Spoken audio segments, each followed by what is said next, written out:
Hello everybody. I'm here, a few minutes late.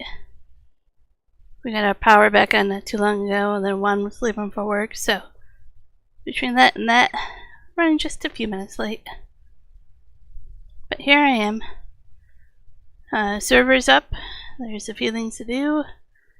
The goal today is to finish picking up the wood chips and finish seeding, planting, whatever you call it. I guess seeding grass on this whole field. I did start it. Either I'll finish it or somebody else can. And then forestry after that, of course. Pretty late into August, so we might actually get into September here. We'll see.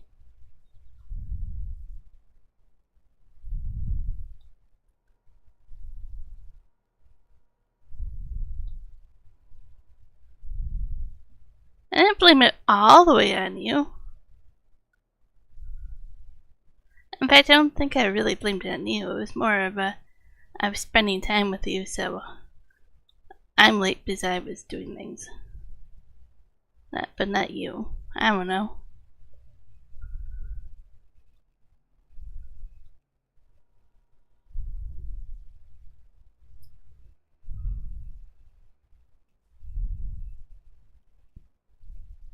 Oop, bump.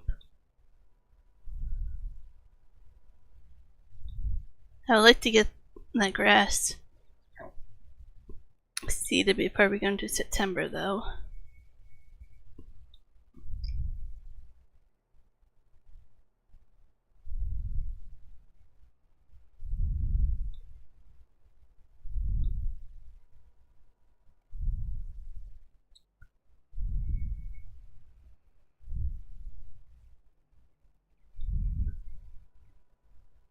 I caved in and finally turned the AC on and the fans.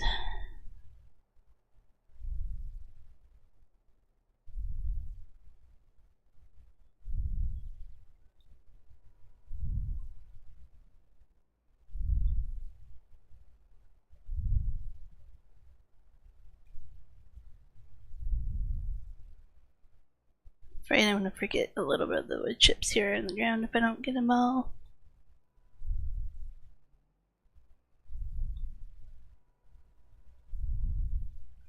I saw there's a new mod out today that works with wood chips and straw. It kind of creates different things with it. But it kind of looks like it just makes wood pellets and fire bricks. Something with the straw. But I'm like, it kind of is the same mod as other mods. So it wasn't that interesting. But if you need another reason to get rid of wood chips and straw, that mod works.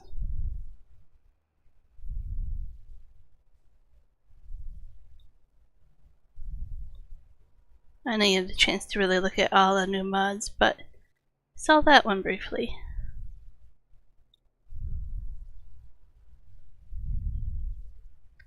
Now that I have it set up to look at cross-platform only mods, I really haven't looked at all the new mods for BC. A little behind on that. Which I guess is a good thing. Until I play another map, I shouldn't get caught up on mods I wish I could have.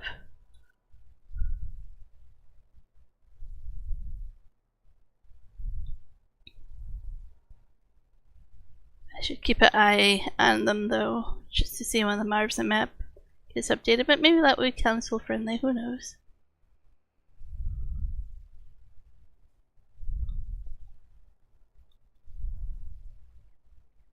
Mars map is getting a train.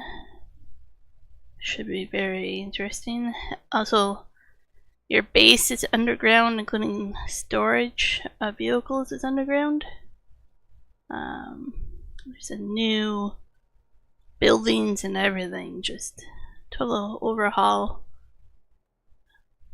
He still has it where you have to create your own diesel now, so he's still focusing on diesel vehicles on Mars instead of electric.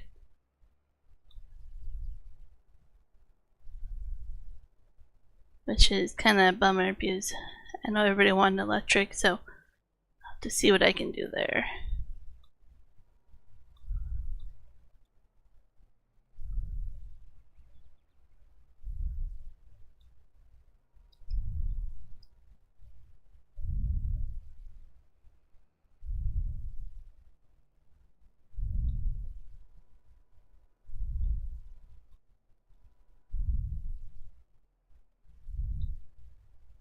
Do the one load of wood chips, and then I'll probably do some grass, switch it up a little bit.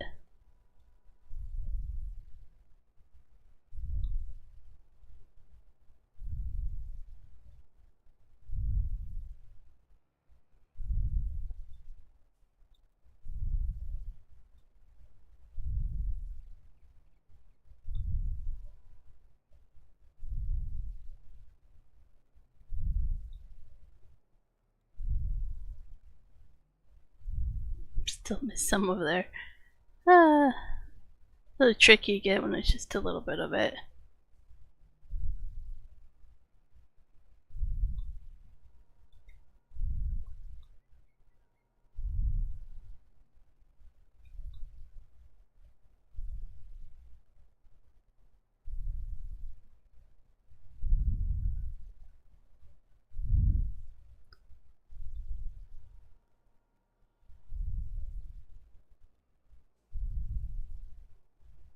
We also have to pay off the loan that we have. I did sell the front loader we had because I didn't like how it moved, and I bought just a normal forklift.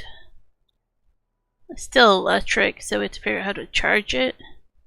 But I like the forklift better. At least for now. I thought about telehandler, but we don't really have a use for one right now, and the forklift is a lot cheaper.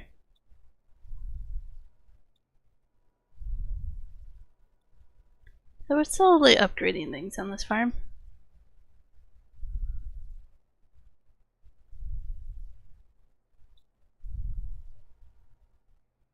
I think I can put another load of wood chips into here.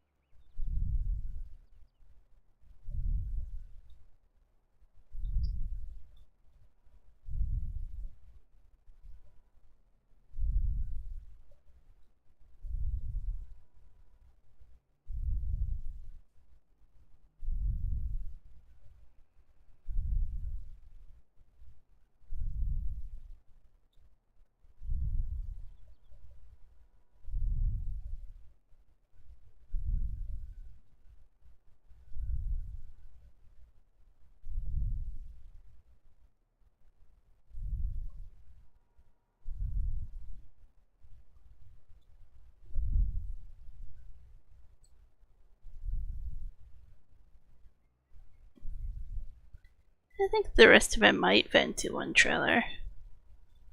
Be very close.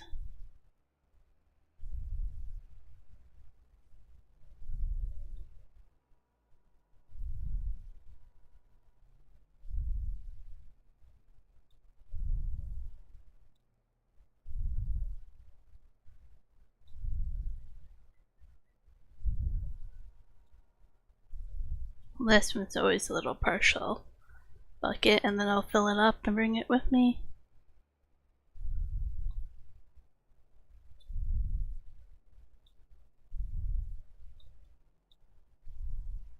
That's 2,000 less liters I have to sell next time.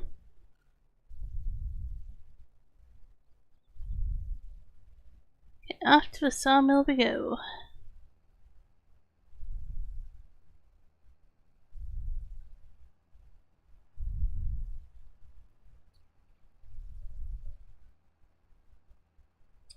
I think once we have money again, I want to upgrade one more tractor. So we have at least 2 higher end horsepower tractors. And we'll see after that. Maybe a field, another field of our own to take care of. Like a grain field, not a grass.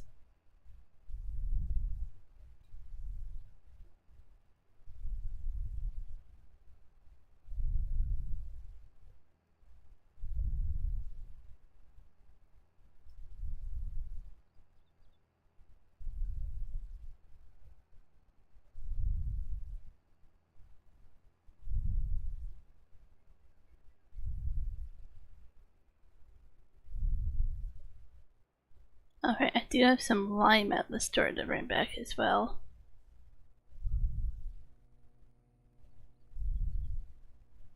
I did load that up on the trailer.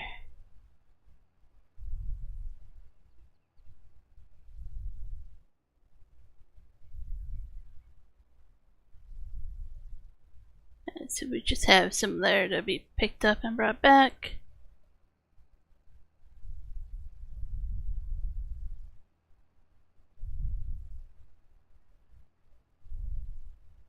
One of the forestry vehicles I'm using right now. So we definitely could use at least one more tractor as well.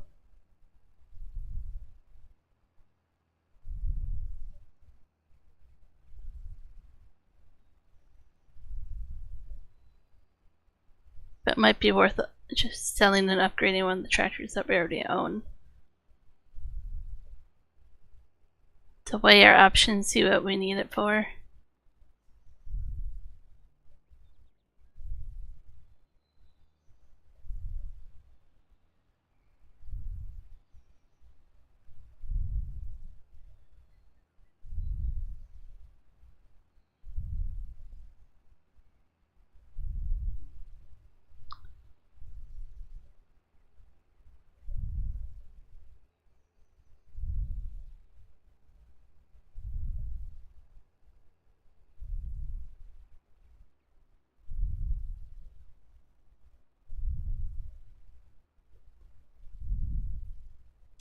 So I'm kind of curious, if you don't own the sawmill, I guess the carpentry will take logs and turn them into planks and then for furniture?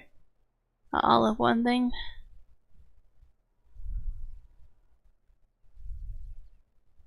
Or maybe once you buy this property, then you can buy the sawmill. I don't just see a sell point or a buy point for the sawmill.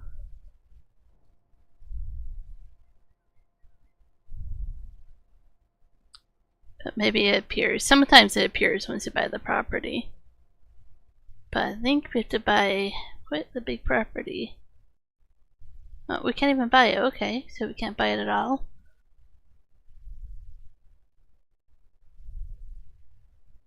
This is livestock. Spinnery, carpentry up there.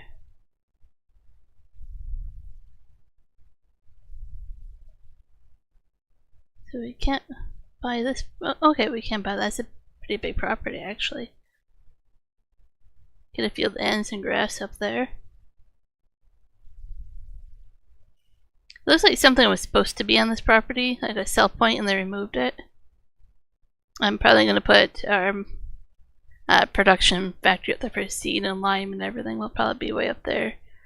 This one, it's debris crusher, carpentry, biomass heating plant.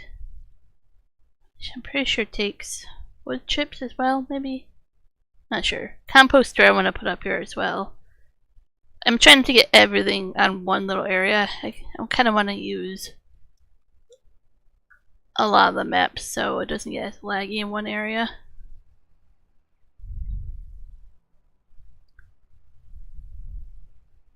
I know we have a tendency to do that, is put everything at one plot of land and then wonder why it's so laggy.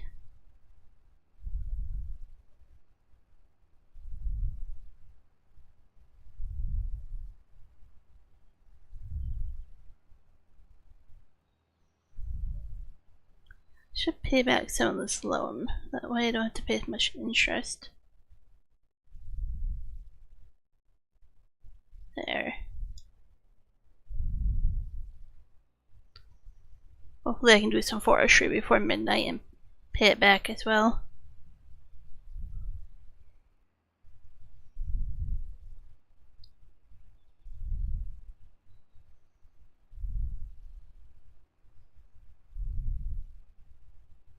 Okay, a little bit of lag there, must have been saving.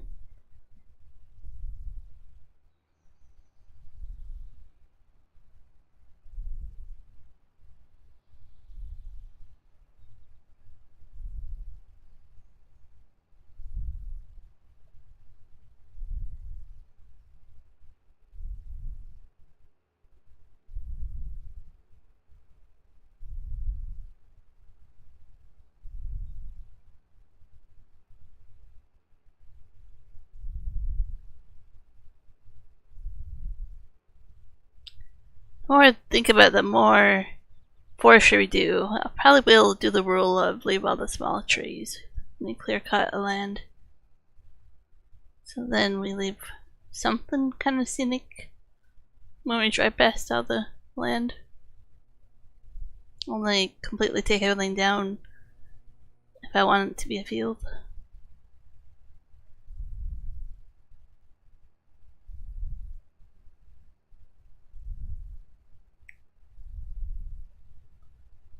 I think I'll try to mix it up where I buy fields so it's not all in one spot and they're kind of hidden within the forestry.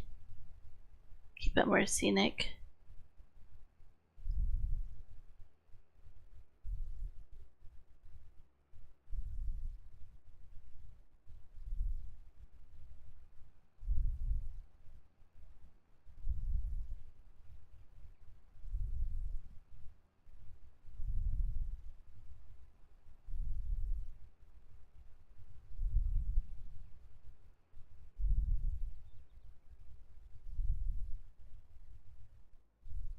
This a little bit closer. Right there should be good. I'll go do some work on the grass now for a bit.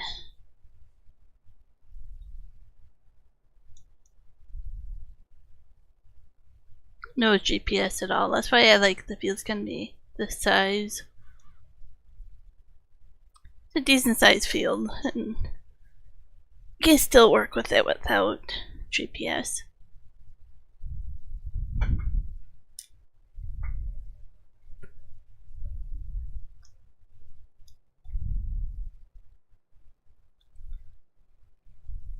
Oh, lower the cedar. Important.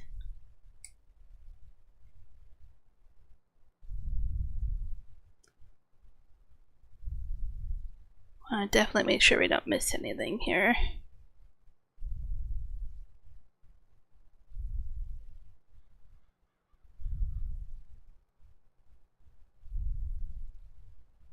You can see where we missed picking up stones here and there, but I think it should be alright. I might be able to pick them up afterwards, before the grass grows. If I have time, I'll get to it. If not, well, it's just a grass field. It's not the end of the world.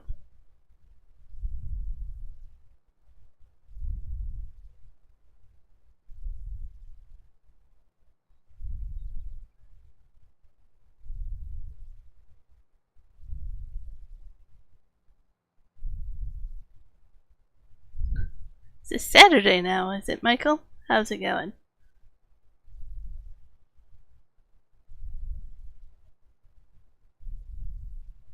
You Texans definitely live in a different time zone, huh?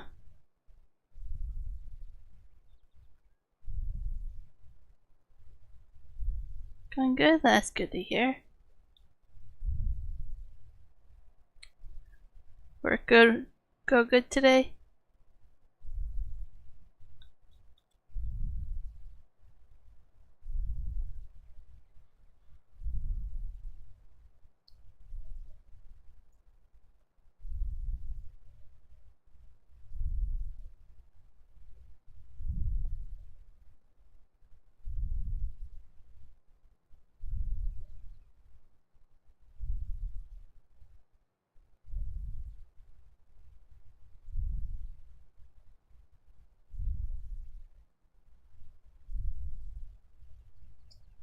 That's good.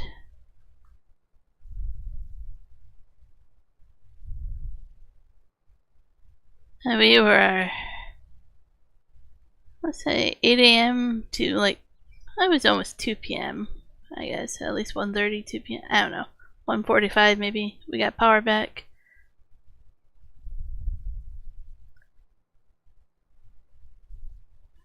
Most of our day was spent without power.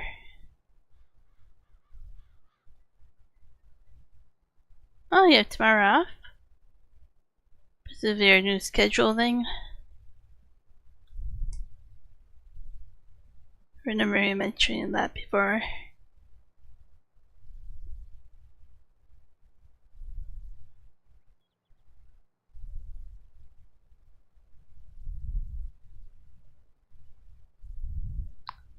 instead I can mention there's a good chance he won't be able to do a stream tomorrow night, but if he doesn't get home, I'll do either this game, this server, or I'll pick a different game. But if for some reason Juan doesn't get home tomorrow, same with Saturday morning.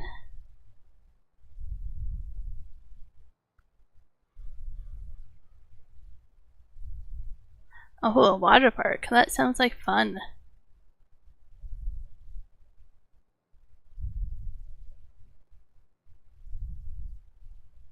I think we have some sort of water park a couple hours north of us.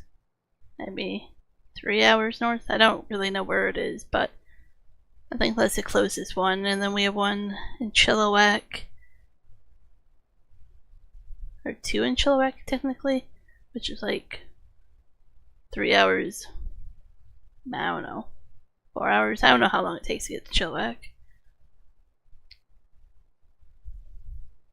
But we don't have one any closer than that, I don't think.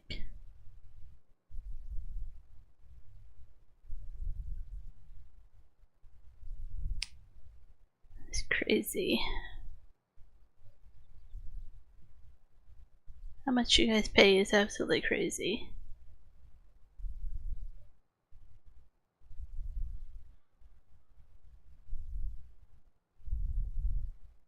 If you're curious what we pay, I can try to stop and look it up, but it might take me a bit to figure it out.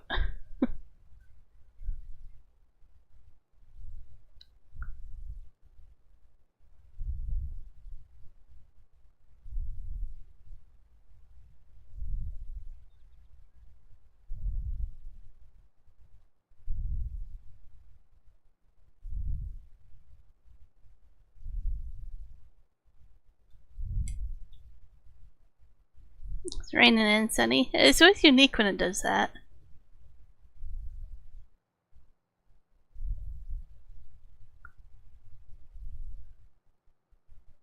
I always try to go find the rainbow, because there's always one somewhere.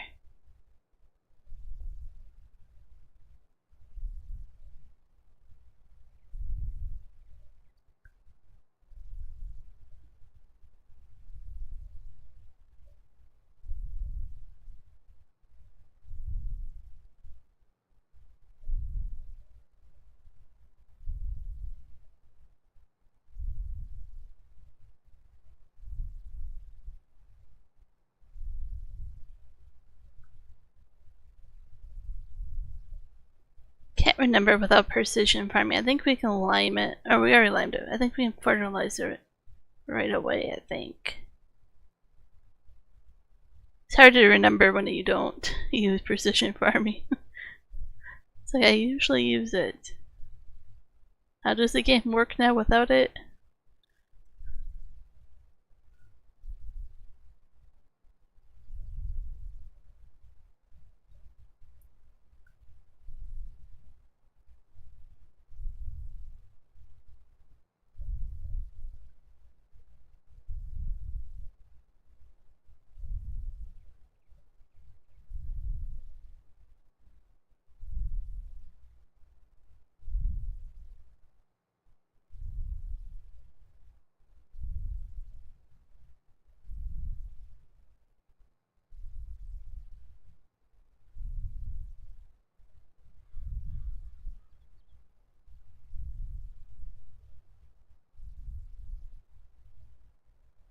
Oh, it's actually raining pretty hard with the sun out.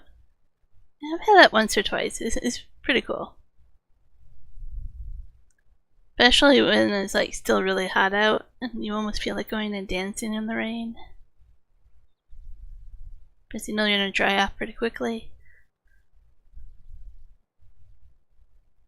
Yep.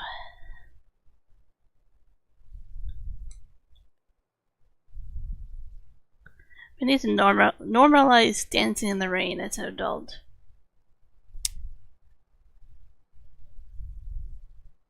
Same with a few other things.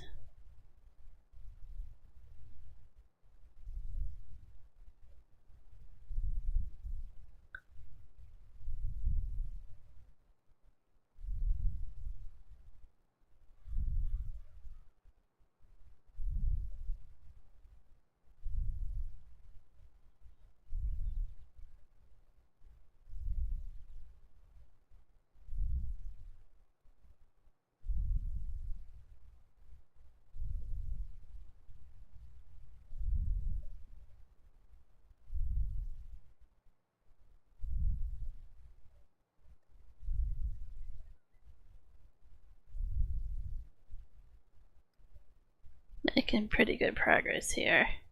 I like the size of cedars.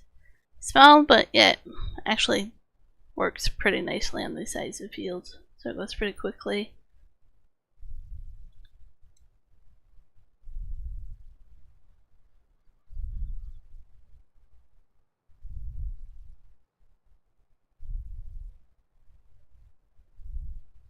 And I like that it doesn't do fertilization at the same time. I like just being able to do it afterwards. Because usually the ones that do fertilizing at the same time, you can't hold very much for seeds and it's just annoying.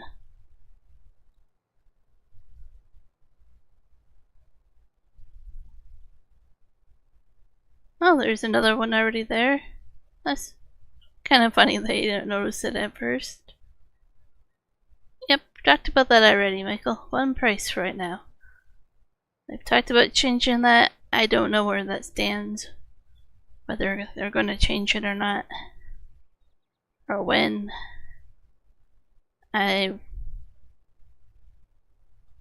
not really up to date in a lot of news. I don't watch the news, you know. I usually read the headlines.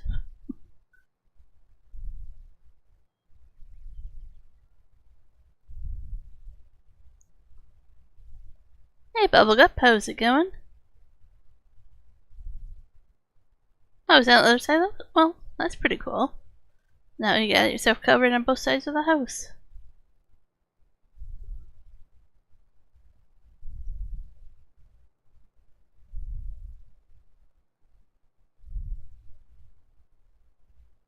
Going good? Glad to hear. I managed to get some sleep last night with that arm.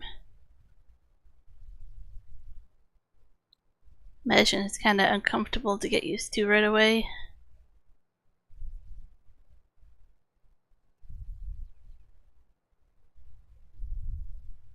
$98 degrees there.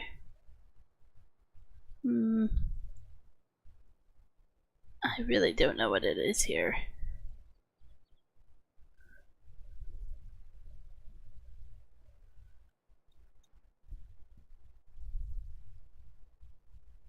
Oh no, not the rebels again.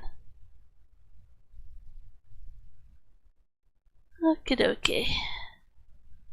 Change it to Fahrenheit for you people. Someday you'll learn Celsius, I tell ya.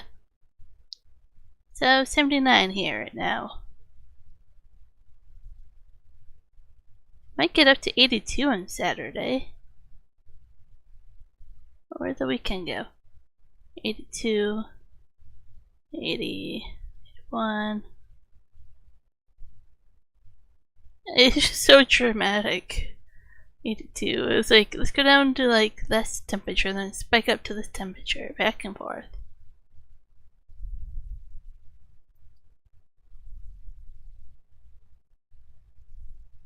Yeah, I like the kind of temperature, and like there's a slight breeze, not very breezy, but slight breeze out there. It's the perfect temperature for me. Like I like this time when you just can drive with the windows down, get a slight breeze, it feels really nice.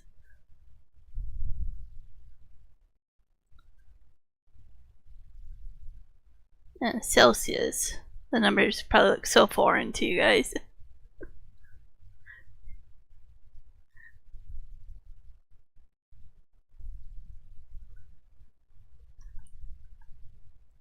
If I haven't shown you, Bubblegup, this is where I live. It's not a secret. We show everybody where we live. I mean, we do things in video. So it's kind of like a city between two lakes with mountains on both sides. There's a ski resort on the west side. It's vineyards and orchards. Kind of desert-like, kind of. We have cactuses, we have rattlesnakes. We have, what do we call? This is a channel. People float down. It's a tourist thing at the airport.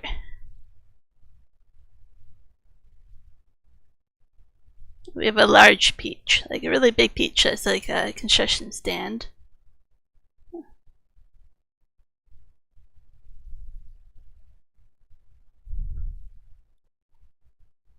It is. So, it's not considered a desert technically by name, but I mean it kinda is. There are lakes like this that are green. One has it in a video actually. It's pretty cool. I think you might call it like the Napa Valley of Canada. Right, which is almost the same desert area where in Napa Valley they do all the vineyards, right? A lot of wineries.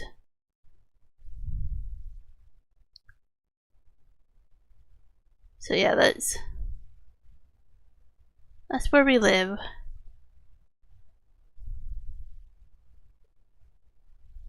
I was gonna look up something else for Michael. No, I don't remember. Go figure. Oh, the price of our electricity. I don't know if I can easily get to that.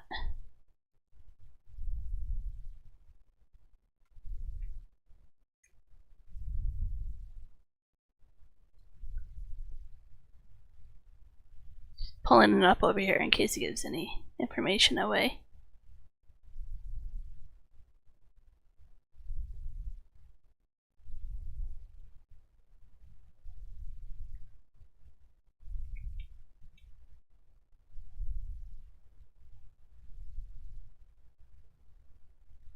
There we go.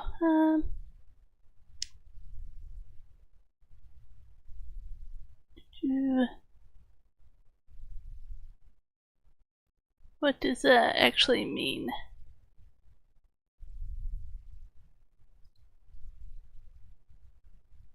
So it gives a number, but it doesn't actually say what unit measurement.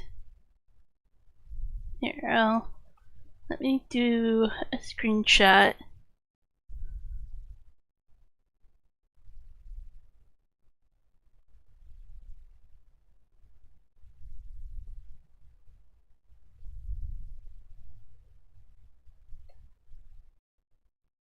Oh, maybe. So kWh, so kilowatts, I'm assuming. So it's actually very common over here also for them to estimate your bill and then go accurately measure it only once in a while.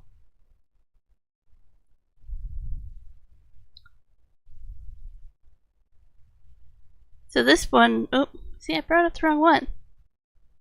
Over here. So this is how many units we used. Oh, well, don't draw on it. Just show. And then this is how much, like 12 cents a watt, maybe, kilowatt.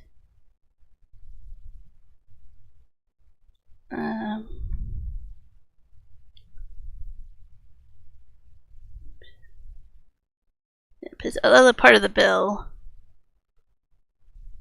that's what it uses.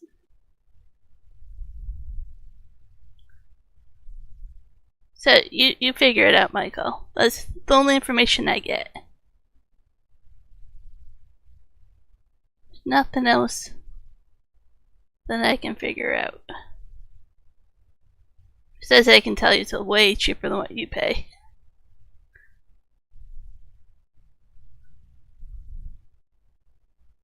So, a little over 12 cents.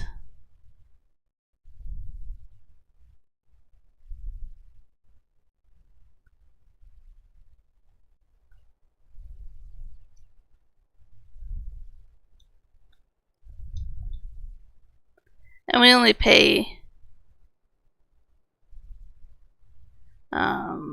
like a basic consumption charge price for water. It could be because of where we live. But we do have water restrictions. on what day you could water and do certain things as well, because it gets so dry here.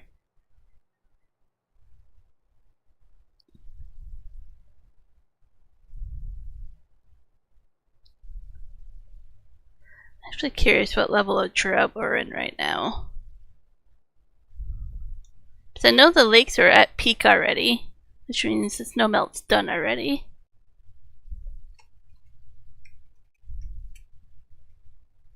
Current drought conditions. So this is as of May 31st, so it's not, it's like almost a month old.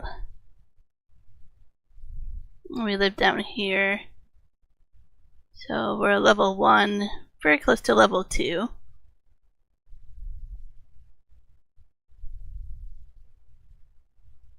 Don't know if there's anything that gets more accurate, up to date.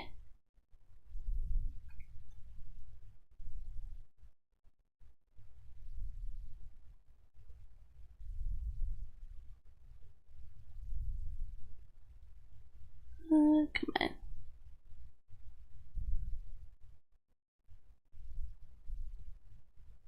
Okay, I understand. Go away. Thank you.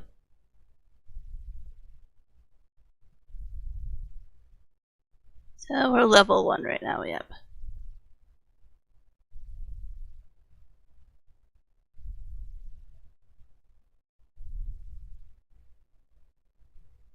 But I don't know how late that information is. It might be the end of May still, which is said right now, a couple of weeks old. Things have changed. We actually went most of winter in a drought.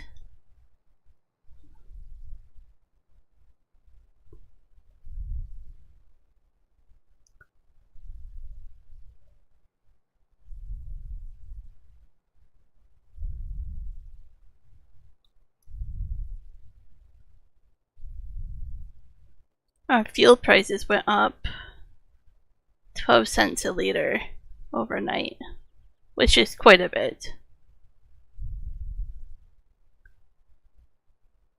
And I can't really say for why, but I'm like, funny enough, this weekend and next weekend are the big festivals in town. It's really ironic your fuel prices change right before everybody comes to town.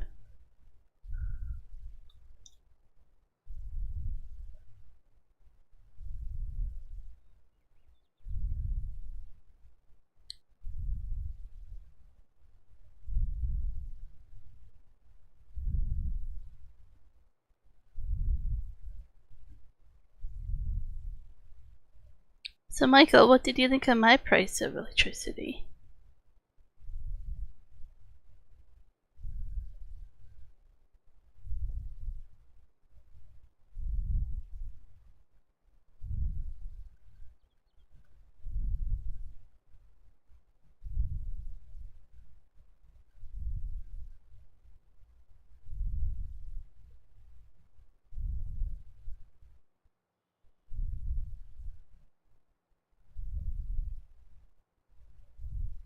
And just to brag a little bit, but we actually got $100 off of our bill last month because the government gave us like a credit.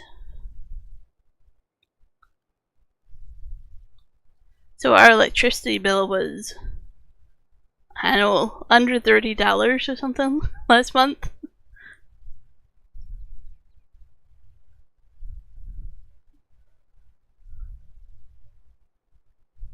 Yeah, a lot cheaper, that's for sure. But a lot of our electricity comes from hydro, right? From dams. So that might make a difference compared to how you guys generate electricity.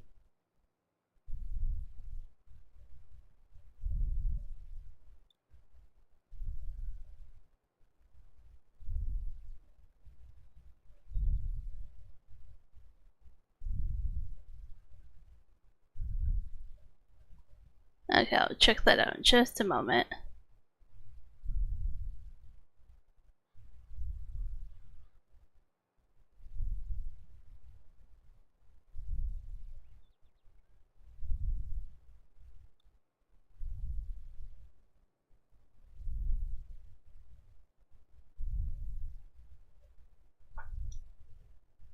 be kind of careful because I can't really pause the game. Well, maybe I can find a way to pause the game, but it's a little bit different.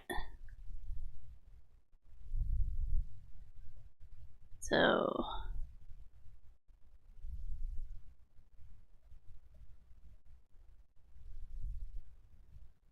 it's basically average, and that what it actually did.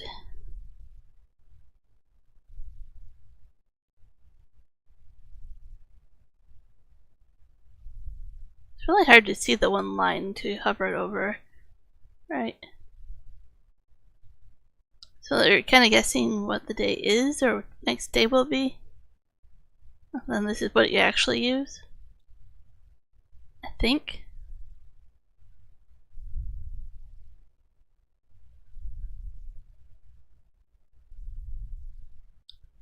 That's absolutely crazy.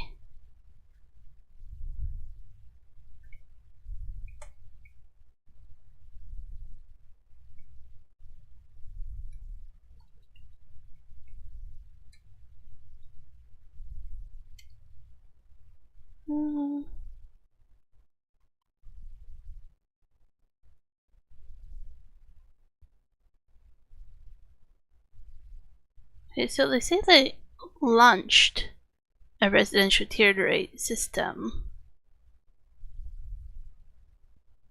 in June, so they just did it for this month, apparently. So off peak, on peak, overnight. And then they apply a discount of 5 cents to electricity that was used overnight, and a surcharge of 5 cents for electricity used during the on peak. Because we also get, when we pay our bill, if we pay early, we get 10% off. So, I mean, our bill's already really cheap compared to you, and then we get discounts.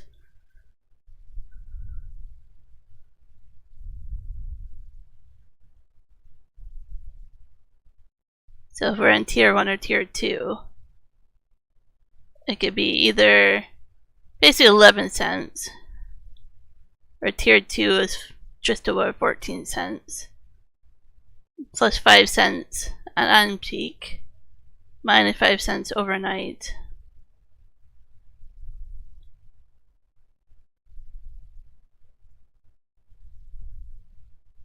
So I'll put that in chat if anybody wants to look at that later.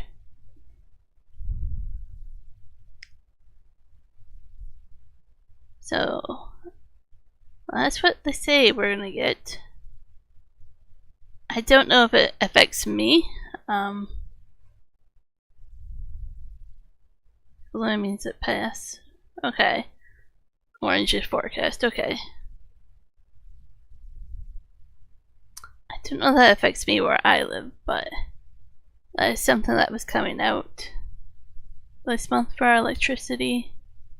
There's 2 providers, so I might actually have, yeah, electric rate. Might not be for me. I'm pretty sure I have Fortis.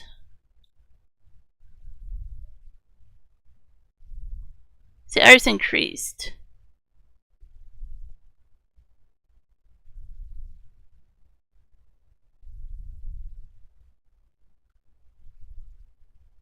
So this is where bill that 14 cents per kilowatt, but my bill said otherwise, so.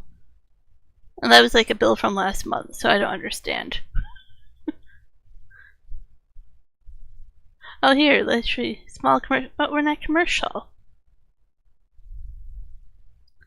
I don't know, but either way, I don't think I'm doing that flexible one. I'm pretty sure my town where I live is doing the other company here.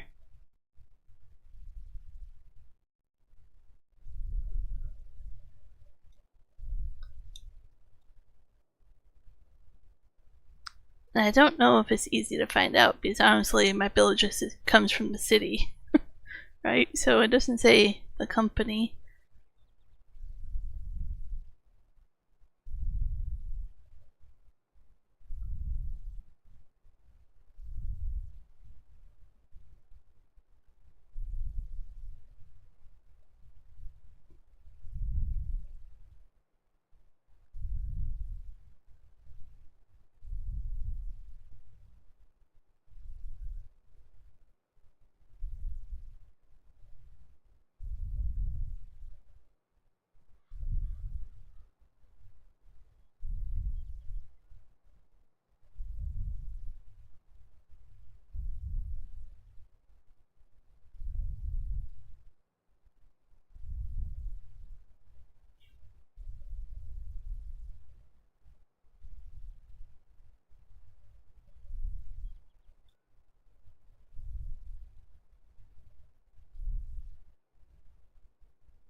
Turn the lights on in game, make it a little bit easier.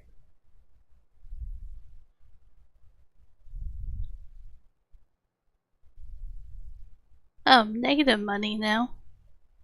Uh-oh. Why negative money? It's like I blinked and now we're negative money.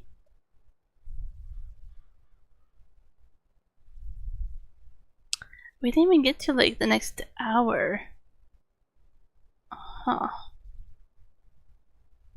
What is charging us money randomly?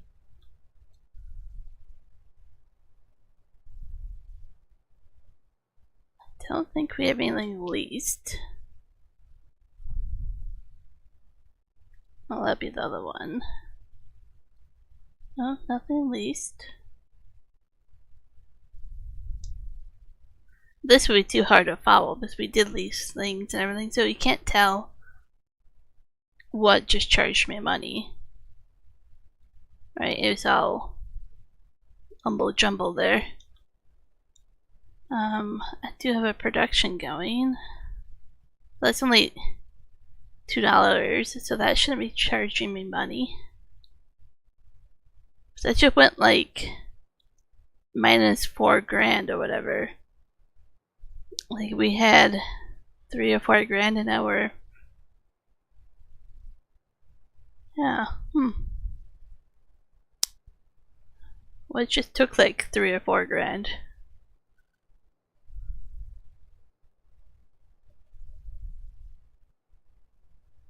I'm gonna have to figure that out because that was completely random, not on top of the hour like it usually is.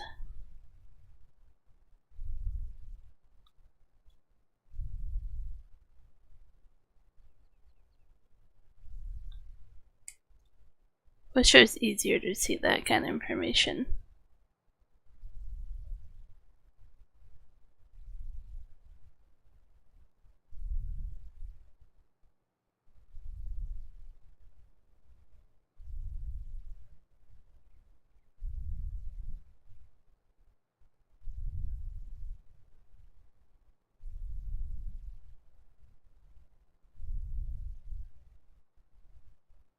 Trying to think through, I'm like, nothing makes sense. Nothing. We don't own the property where the firewood factory or the sawmill is at.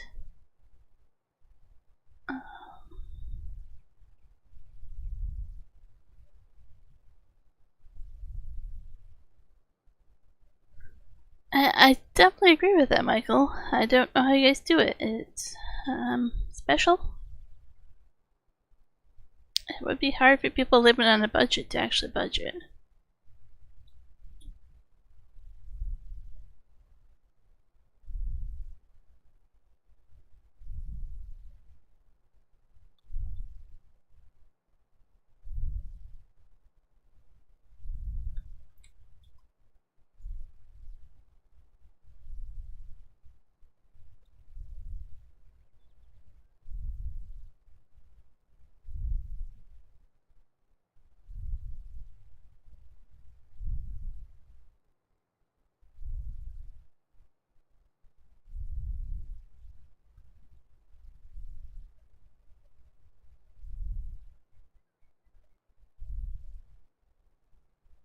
Make it a little bit easier to turn around if I make another row like this.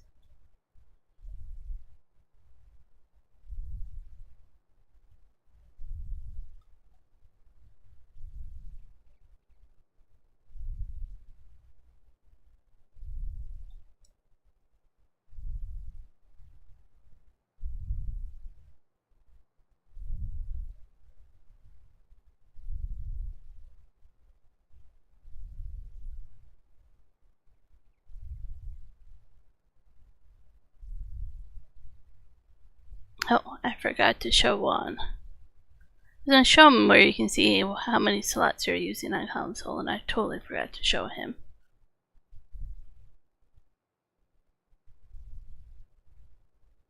Put it on my list of things to try to remember.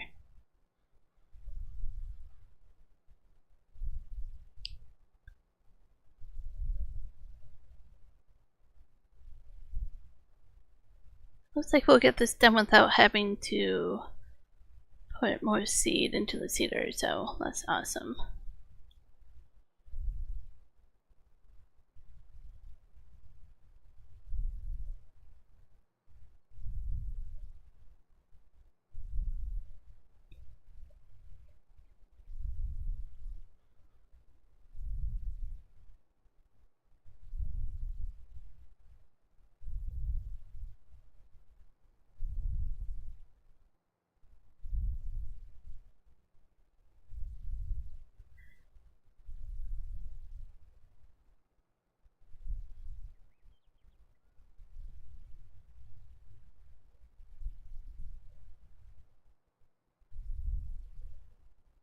So anybody that plays without precision farming, do I wait till the crop to come up to fertilize it, or can I fertilize it right away?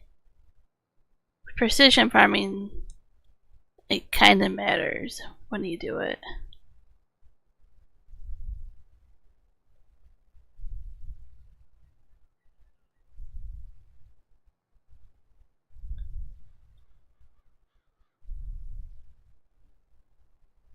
I think I should say it matters more when you weed the crop, but yeah.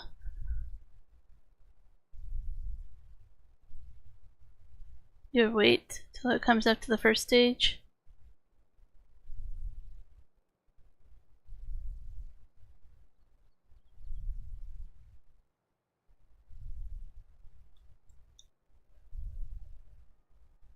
There we go.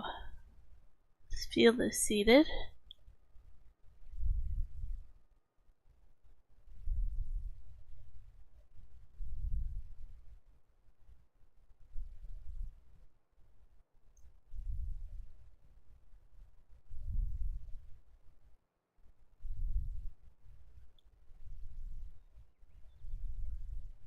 I'm not going to put it away, I'm just going to park it at the edge of the field over here so I remember to seed. Oh, wheat or barley.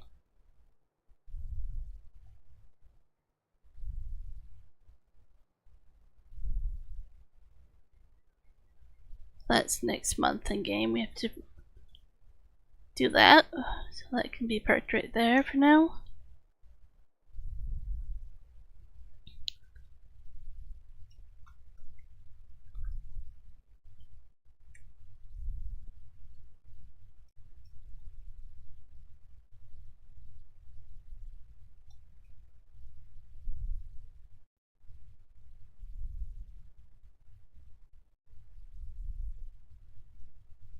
So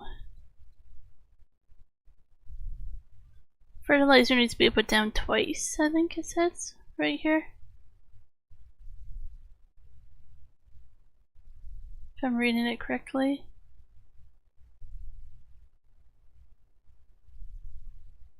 Because if you bought a seeder that does fertilizing at the same time as seeding, it can be done before it grows.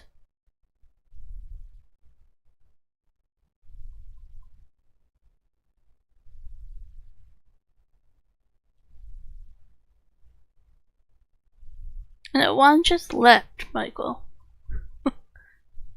And I talked about it earlier, I thought you were here. There's a chance he won't get home tomorrow. And a chance he won't be home till later on Saturday, but everything's up in the air that we don't know.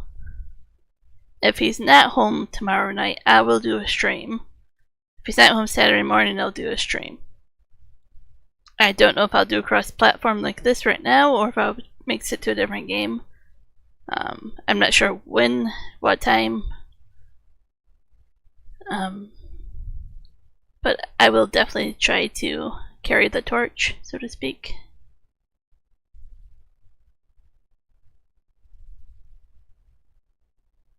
Okay.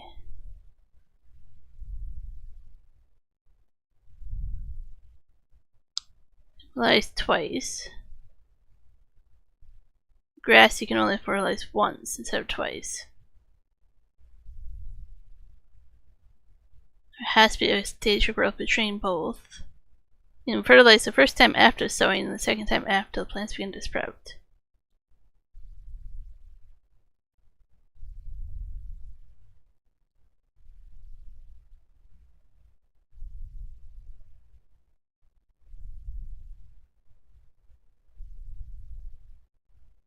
That one says that, and we are doing grass, so.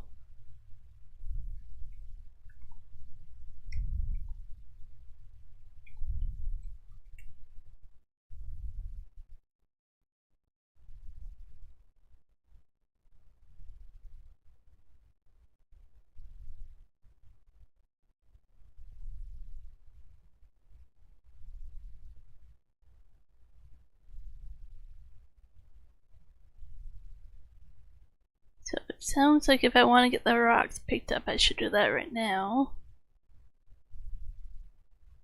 This means it just affects the paint wear, but not the actually mechanic side of it.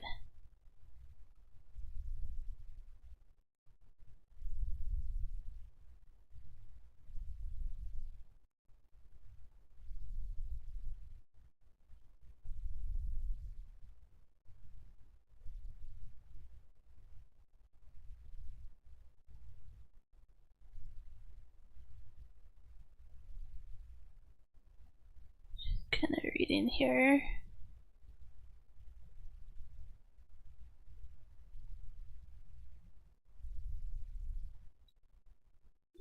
I can also look at what we own. Fertilizer, that does both. I don't know what kind of fertilizer I own actually. Let's go run over there and take a look. But I should actually finish picking up all the stones as well.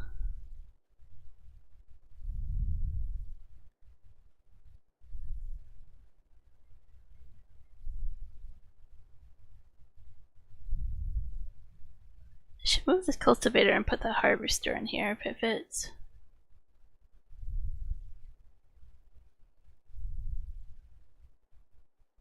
So I have liquid fertilizer. That's what the game started with. So it wasn't my choice, it should put a game with. So yeah, you can empty the herbicide and put. Maybe I'll just wait for the growth of grass and pick up stones. Worst case, I'll figure it out incorrectly the first time and then learn from it. This should be able to run the stone picker. 120. I'm pretty sure this is over 120. 190. Okay, so this should work.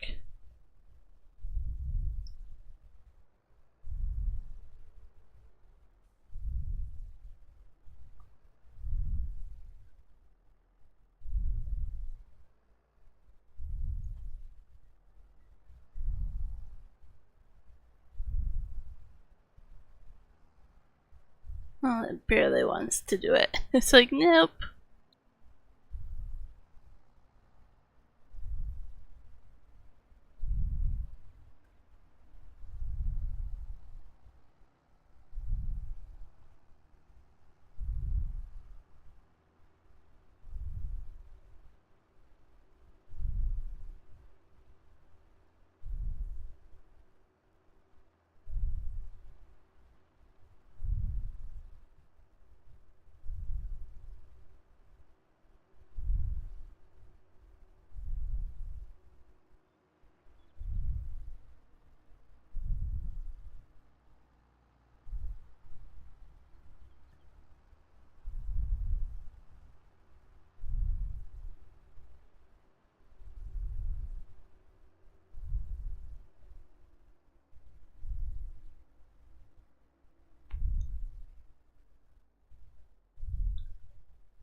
I wish it showed you stone on the mini map.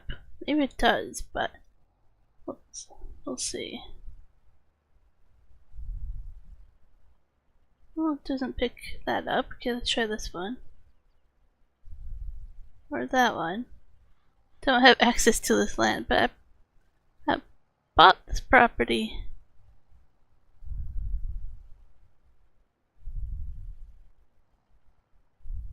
Nope, it's not picking them up. Okay, let's go find them. Why not do it now that it's seated?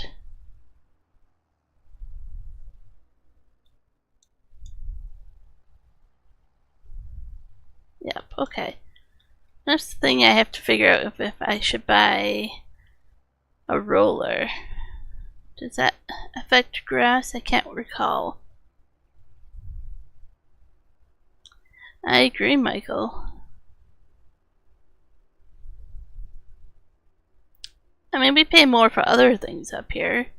Our currency is not exactly dollar to dollar either, so. It's crazy how much you guys pay. Your fuel might be cheap to go out and drive, but to actually live in a house is a different story.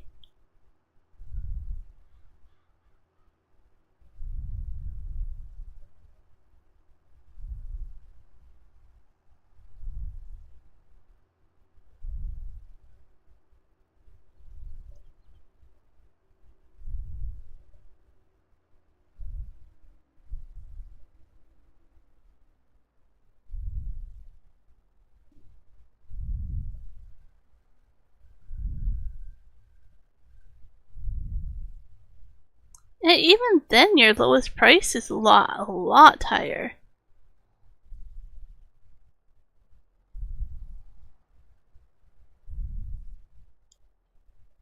That can be parked there.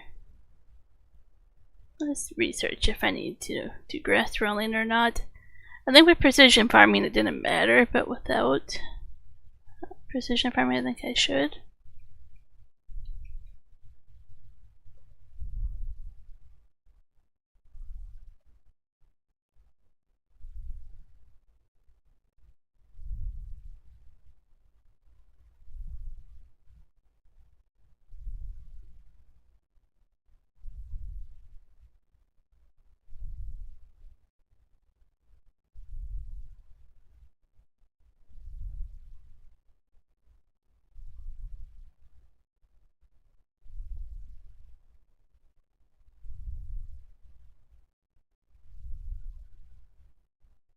Okay.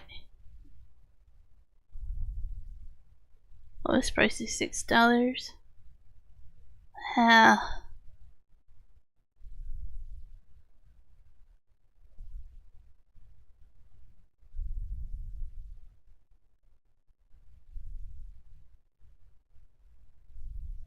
So I should use a regular roller. I just have seed, I don't have grass quite yet.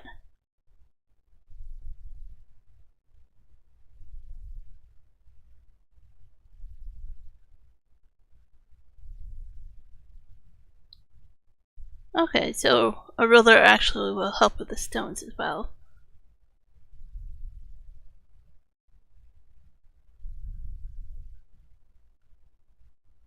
So let's look on the map here.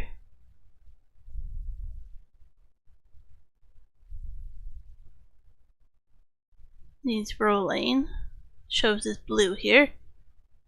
You can see where the little bit of stones are as well. Oh, it's fertilized once already. That's this one here. It doesn't need lime. Well, certain parts of it will, but most of it won't. So let's lease or buy, but look at it. A roller. I wish I could have the modded one that does grass and field. Pretty expensive.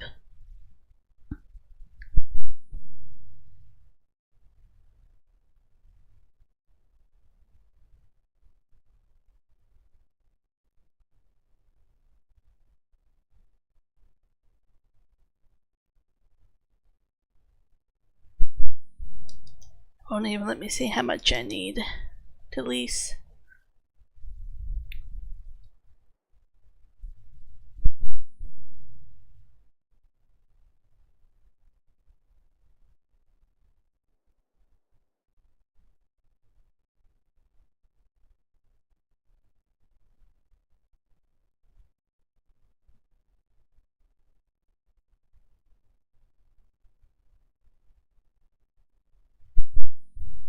I'm gonna do that right now.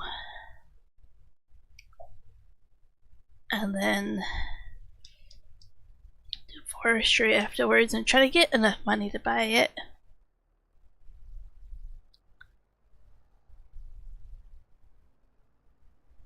We'll have to roll our fields after we seed it as well. So you want to buy one, but right now I'm just going to do this.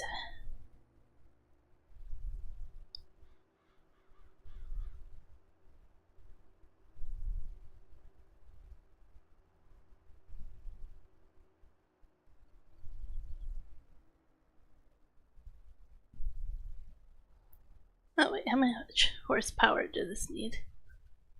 160. I said this one was.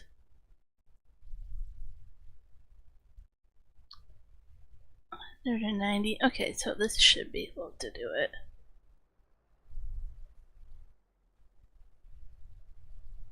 Glad I looked it up.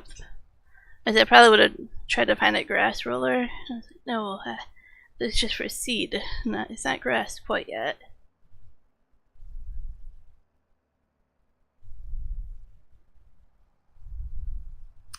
I don't know what my AC is on for what kind of power cycle.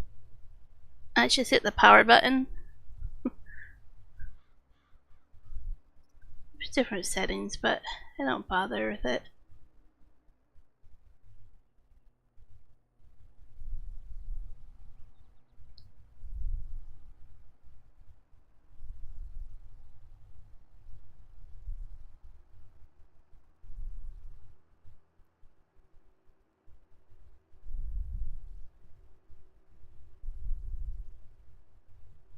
Because rolling the field gives it a 2.5% increase in yield or something like that, they said.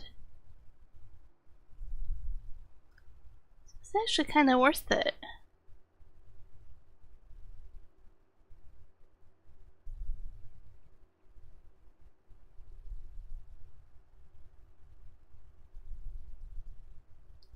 When I first started out, I want that much increase. That's not too bad.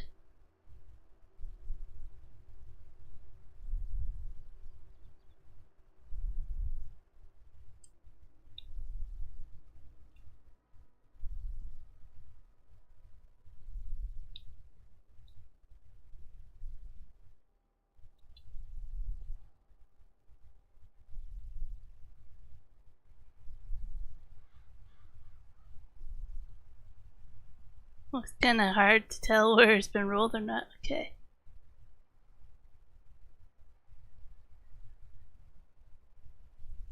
See what it does to the stone here. Cool, don't see it anymore. Hey, PC World. Yeah, I kinda have to look at that one. Pretty sure it's the one that I use. I does both grass and field, maybe.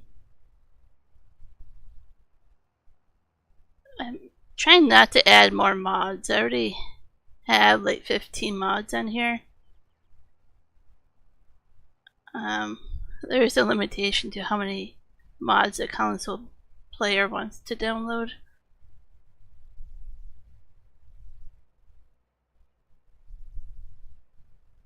I think 15 to 20 would be my max.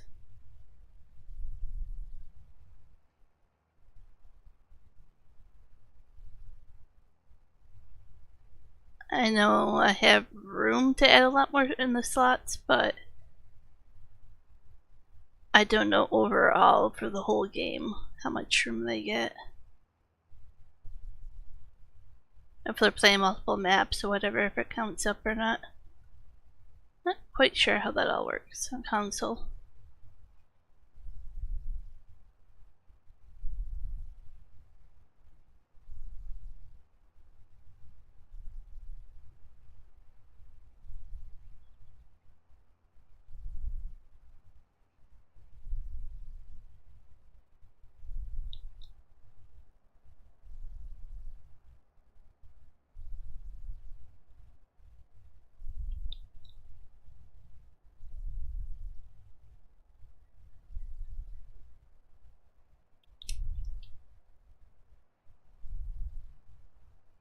This is where I miss GPS, but it could be a little bit more efficient.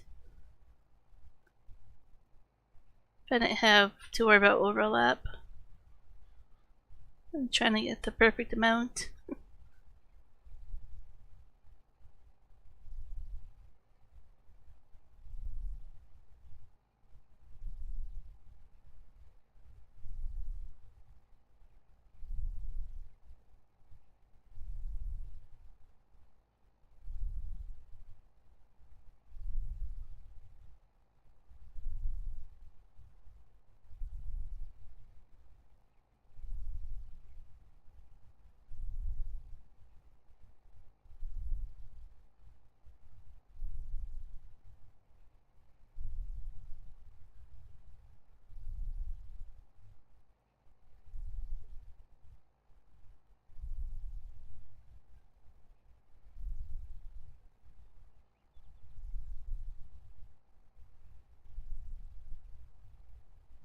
And your accident was at fault. Maybe I don't.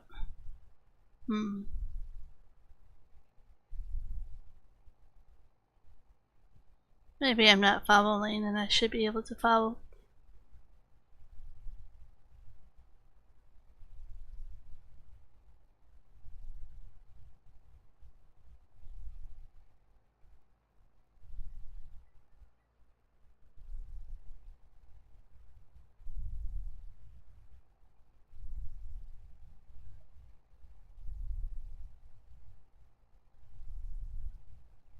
Well, that sounds about right.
Kinda enjoying the texture I'm getting from rolling.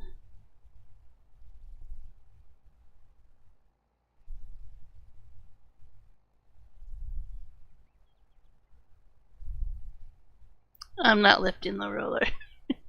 Just being lazy. Turn around without doing it.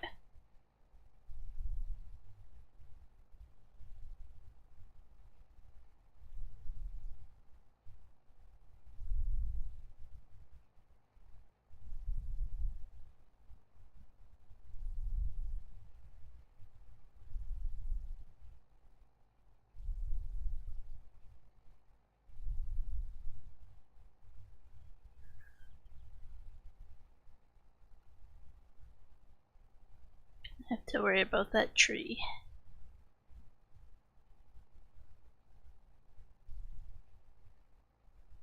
I still like my tree though.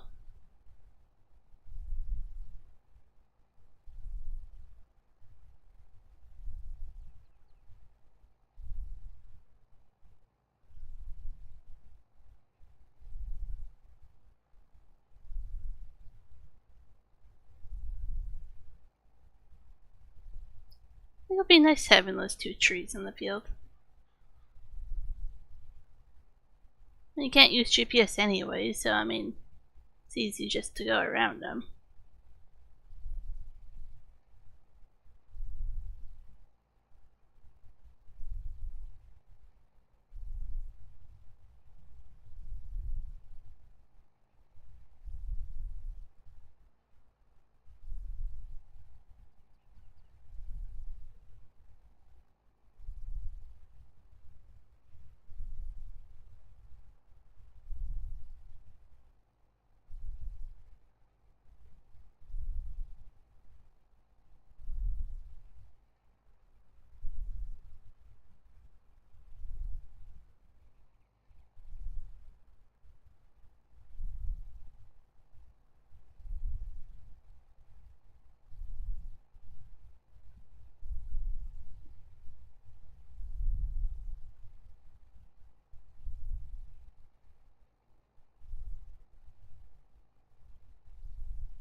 funny how this seems to be going a lot slower than seeding the grass did.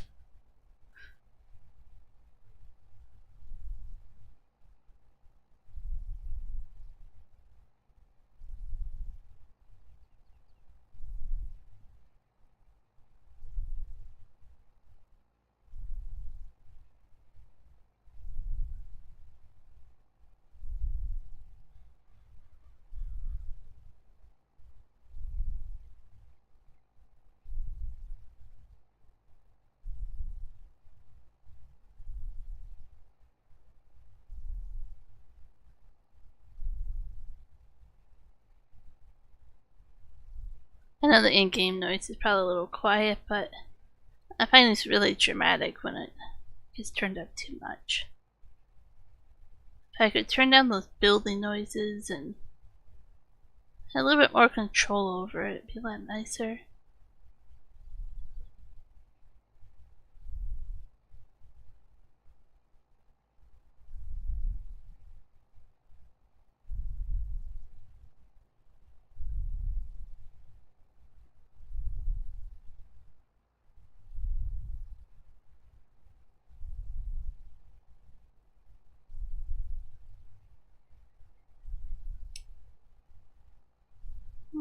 It doesn't really help my case. Given the shade, maybe the lights would be better, but nope.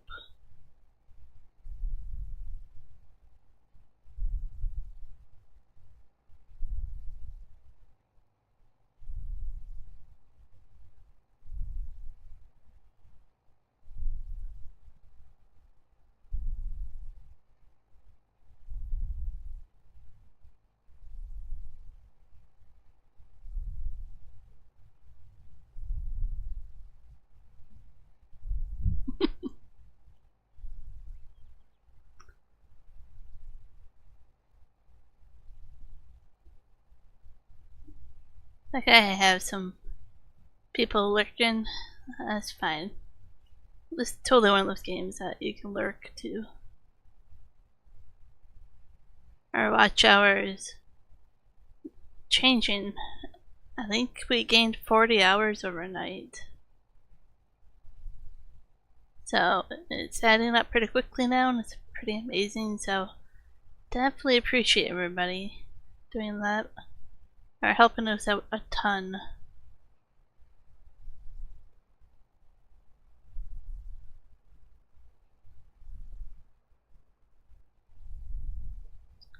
If we don't get monetized at the end of this month, it will be very, very early next month. I mean, we are really, really close to being monetized. At least the first stage of it. Boy, busy mowing the grass. In real life or in game? Have to ask, right?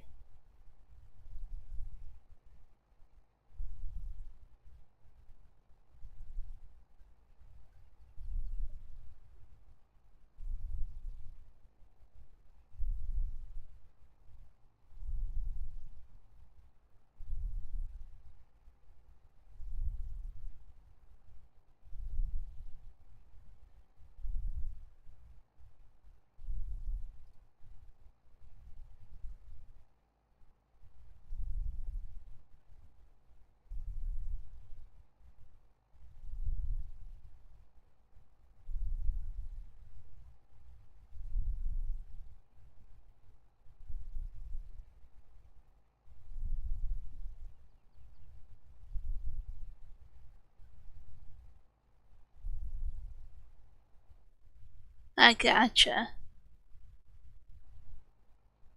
So it's pretty nice then. Hey, Crackhead. Welcome.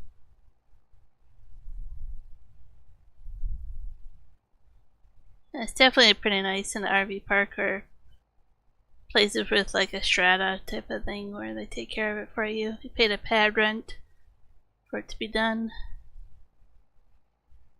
Kind of like our apartment building, right? We don't have to worry about it either.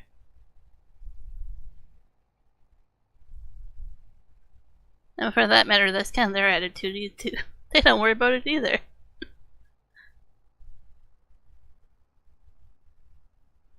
Crackhead is here. Just need to do this a little bit here before I forget.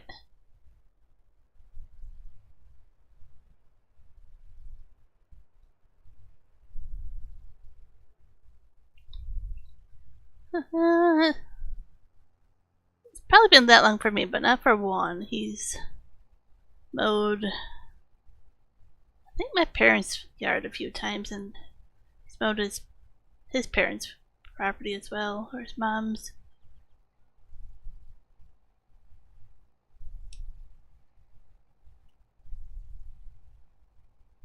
Juan loves to mow the grass and shovel snow.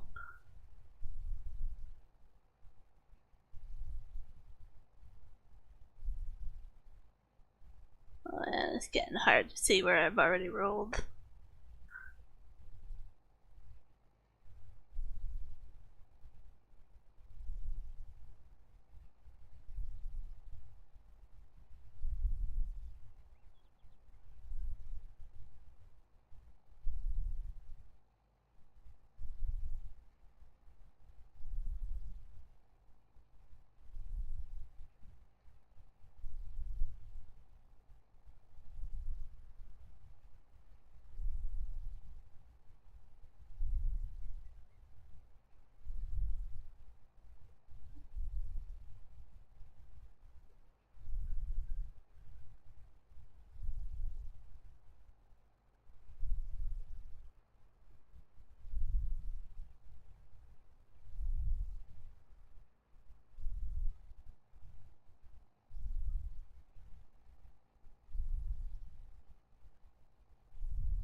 Really excited to see what kind of yield we get the first time on this. We'll have to place a silage pit somewhere. The cow barn will be a little bit later. Probably. I don't know if we'll cover the silage pit right away or if we'll just do a year's worth of grass. Depends how much we collect and then cover it. But definitely have some silage before we get cows.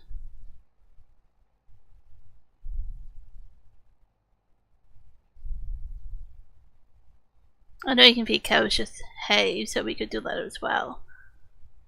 But then we have to have a way to store the hay.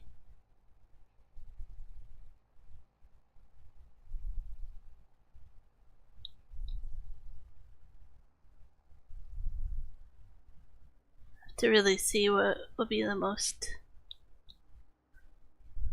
easiest solution with everybody on console and when it won't lag them out.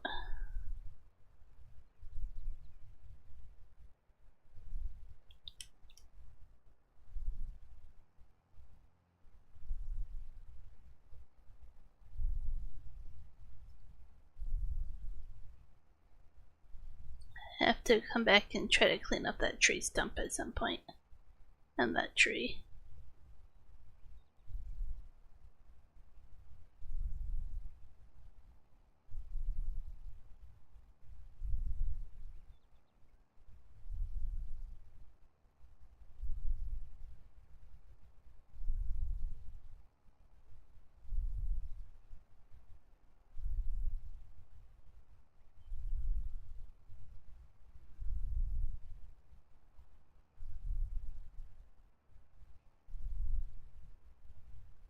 Could put a silage pit over here as well.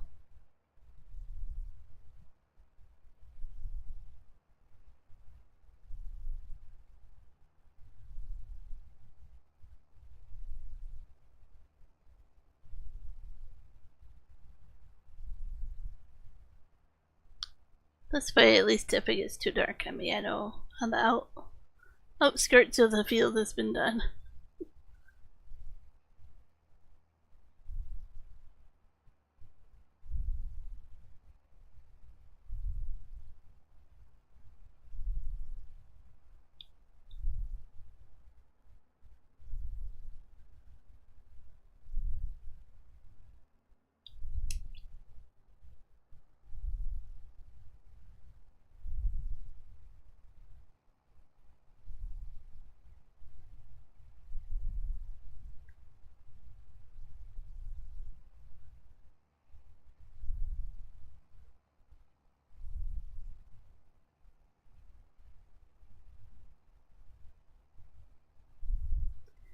Would anybody know in the XML file of the game, would it tell me what it charged money for?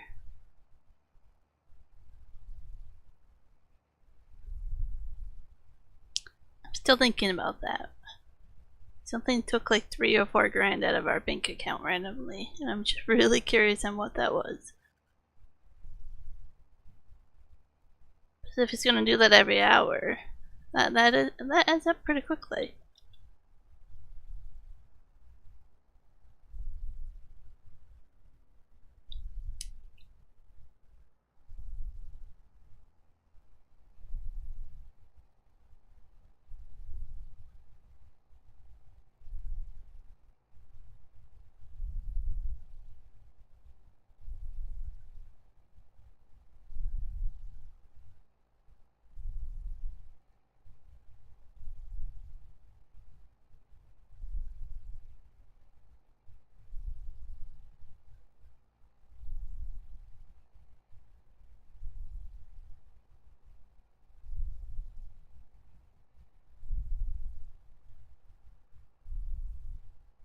It wasn't at top of the hour though, so it was really weird because that's usually top of the hour or at midnight. It was like at 17:47 or something in game. It was a really random time. And the only production I have is $2 a month.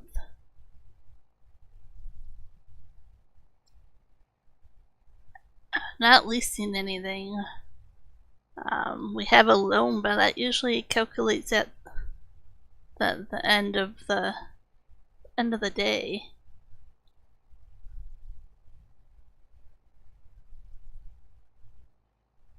We have a chicken barn with no chickens in it, but it could be that, or maybe there's something else that, like the farmhouse or something that I didn't place, but it does have a fee. I'll have to go look and see. Maybe the map maker placed something that I'm not aware of that costs money every month.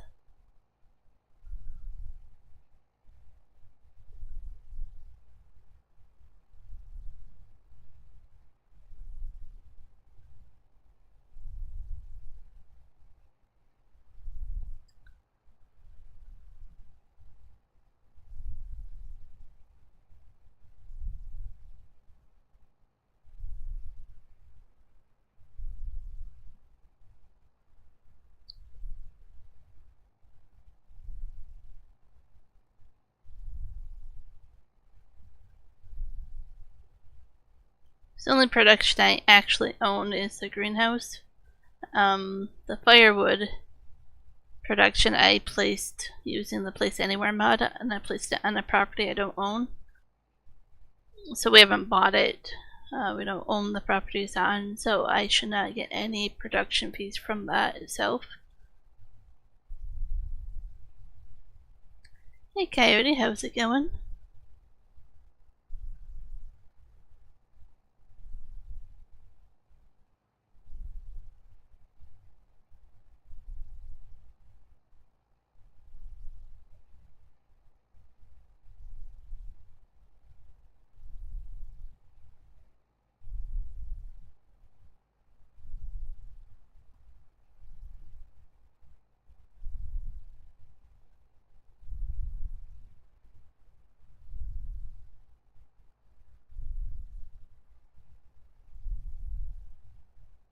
Finishing this at the nick of time because alleys are getting dark and hard to see where I've already done this.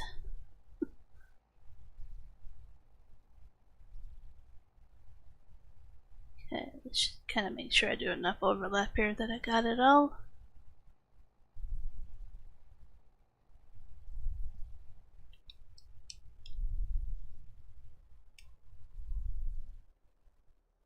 Yeah, I thought that all came out at midnight, so it's just really weird for me.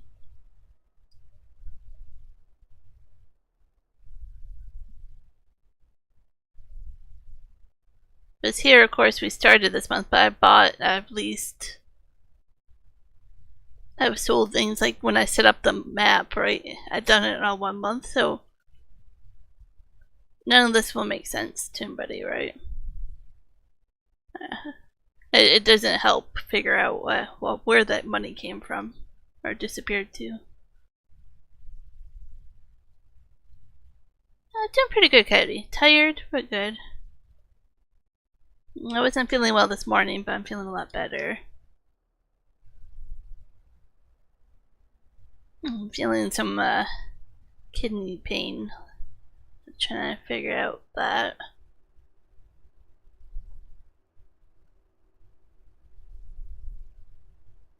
I have something weird to mention, but it's the only people we talked about yesterday. So I went and got my blood work done this morning. And I do it down the place by Condola's here, right? The clinic over here. And it's a new person there. I've never seen the staff member there. And she doesn't do the inside of my elbow like normal.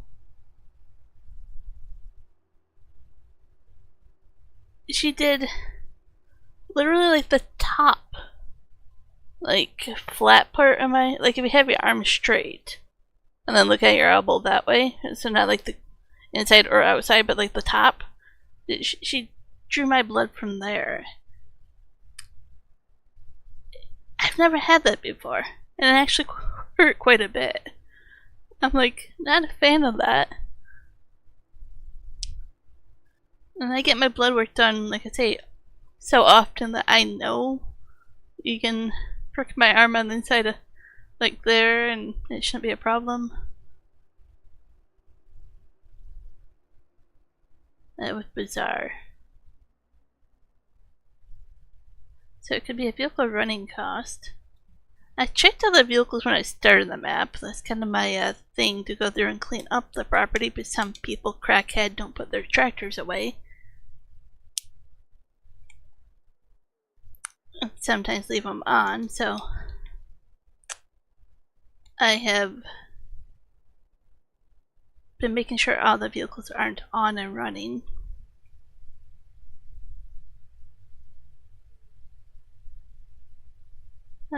Doing contracts. I do both bubble up.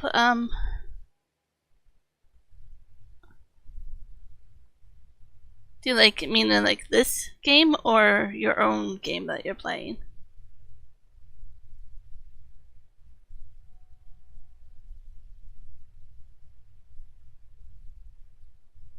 Yeah, that's kind of the feeling I get too, that they probably didn't know what they're doing. That they were obviously a new staff member. I could just tell. I've been doing this for years now. Every 3 months, I kind of know a new staff member by now.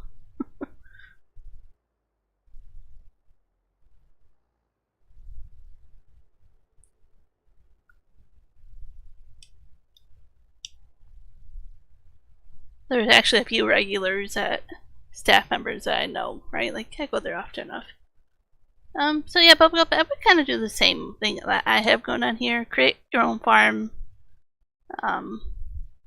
Start off with only like a 1 or 2 property fields. Depends on how hard you want to make it, right? And then do contracts in between as a good source of money. Depends on if you want it to be really challenging or not, and if you have loans or not, and things like that. You don't play with precision farming. At least I would say check.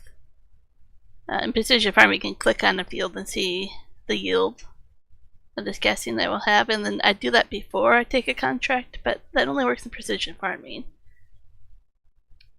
where I look at a field information. If it's not going to have good yield, I'm like, I'm not going to take the contract, because sometimes you don't finish it then, or you don't get a lot to save afterwards.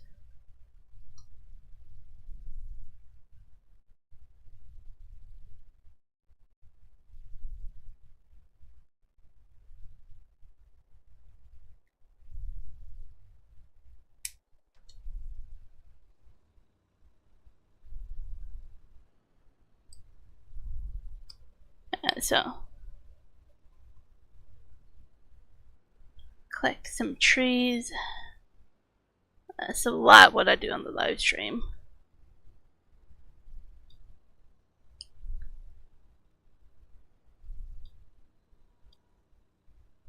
Try to pay off some of this loan before midnight. Oh, I didn't think I could get all of it, but I was kind of hoping.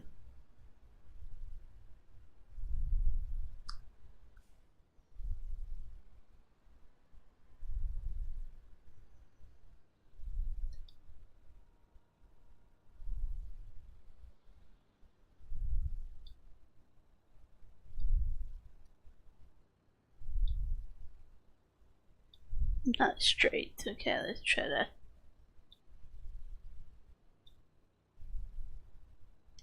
Ooh.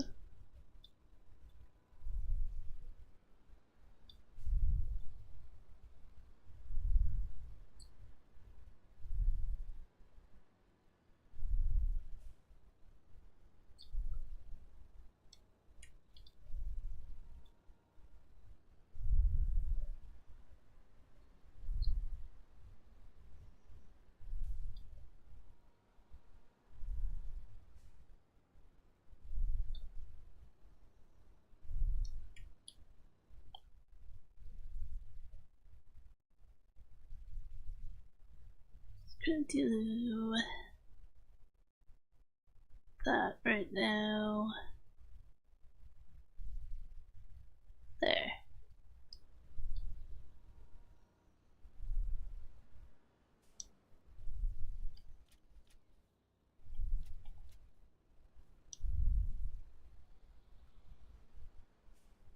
That one I'm just gonna have to take down manually.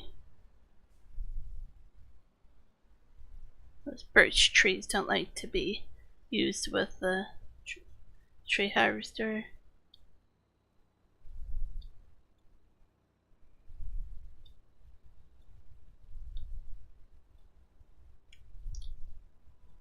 Oh, I loaded these ones really crooked. I like a challenge. Oh, there's one tree limb there that didn't get picked up. Good thing I saw it.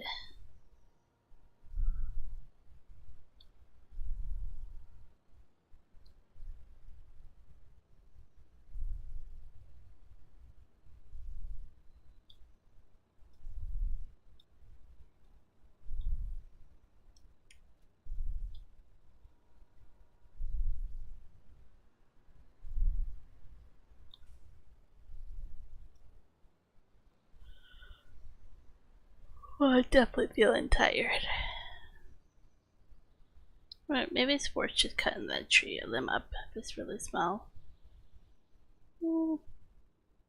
Carry it over here as well.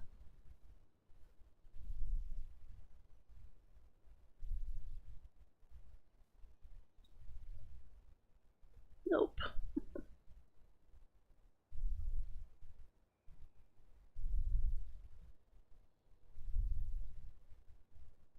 Like it's not gonna stay in there.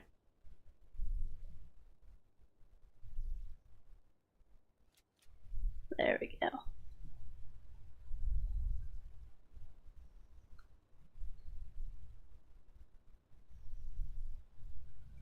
Yeah, that one's pretty busy, I heard. I've never been to that one, but from my understanding, it's on your side of town, right? So it makes sense for you to go to that one. It makes sense for me to go to this one. I definitely heard the staff members talking about one of them went to Peachland and stuff recently, so definitely moving people around. It wasn't busy at all. Like, people were actually commenting about how I think there was 6 of us in the waiting room, so it wasn't busy at all when I went today. Granted, I know better to go at the end of the week. If we go during the beginning of the week, like a Monday, Tuesday, people are always doing blood work then. After a while, like I say, you just kind of learn the best day and time to go. get the hang of it. But definitely was not busy today. I was in and out within a half hour.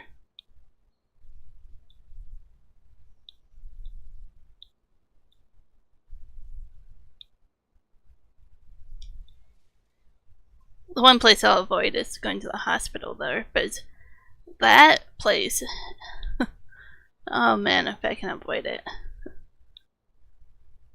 That is appointment or reservation, and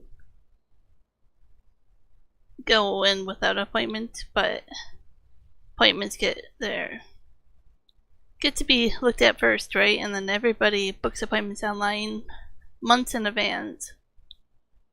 So then you're sitting there for, I don't think it was like 5 or 6 hours last time I had to do the hospital.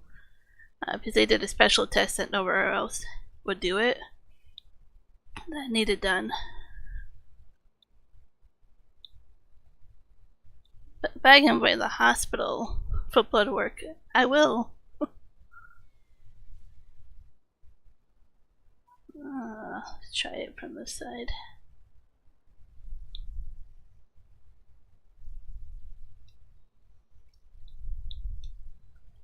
And there's people like my sister-in-law where pretty sure, I think she still has to do this, I'm not sure.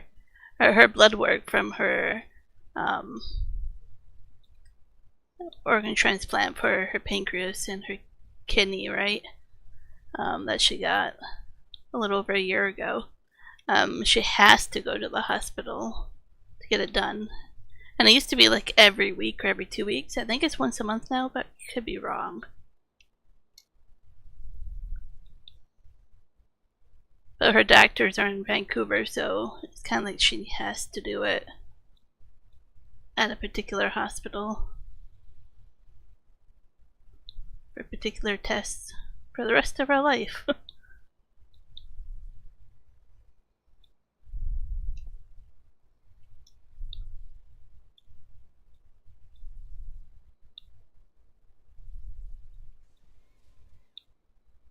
I know we haven't talked about her in a while, but she's doing pretty awesome.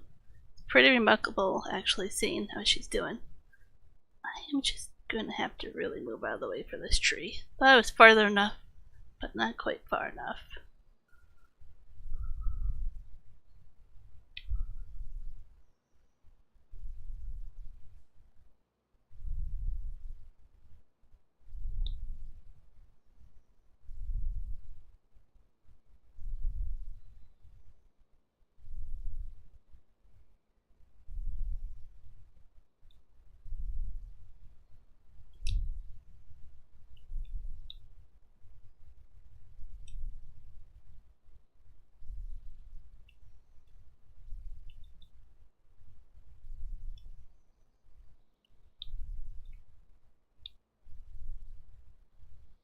Trying to find the magic spot to pick it up again.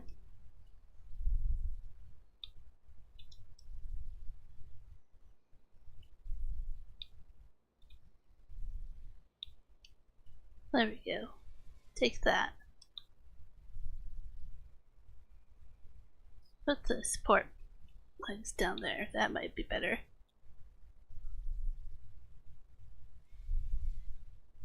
A little tipsy still.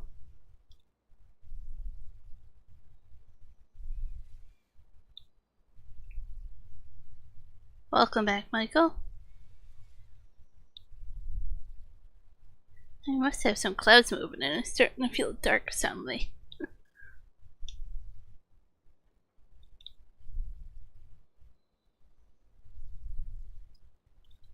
I mean, we've been in the dark all day, in a way, with no electricity. It definitely was interesting.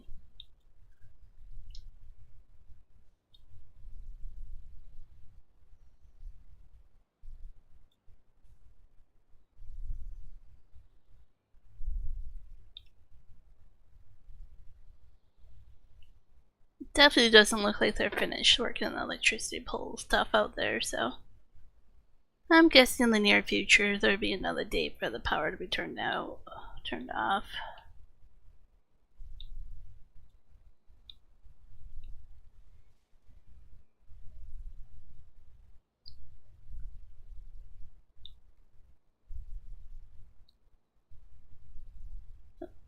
No, don't fall in the trailer. Too late. Slow motion, fall in the trailer.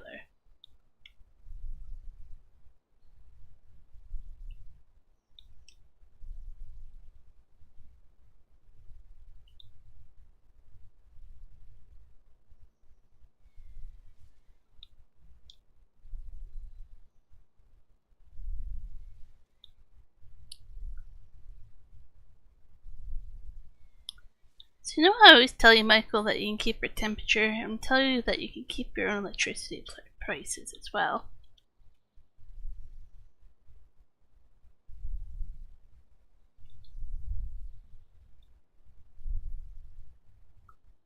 See if I can actually get these trees without going all the way over there.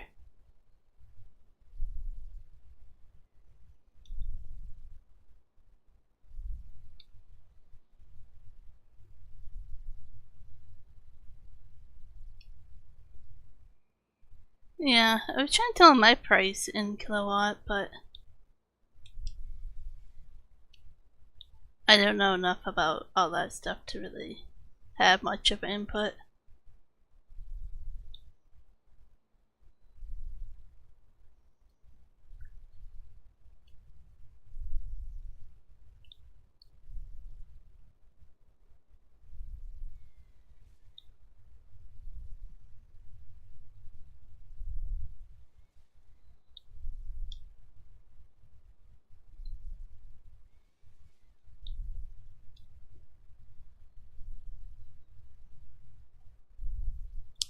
But even then, my price is much better than his price.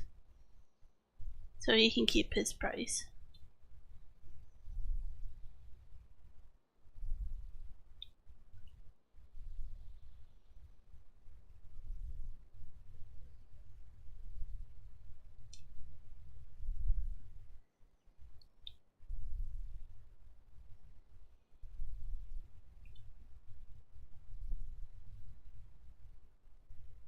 He did share a link in the chat above.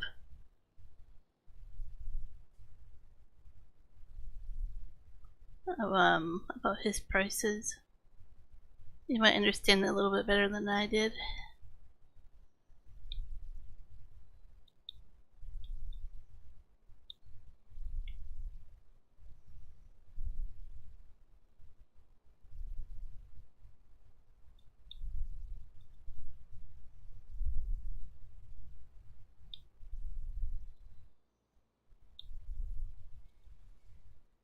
Oh, Crackhead has left.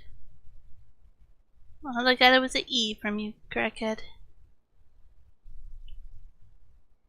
Maybe there was supposed to be a BYE.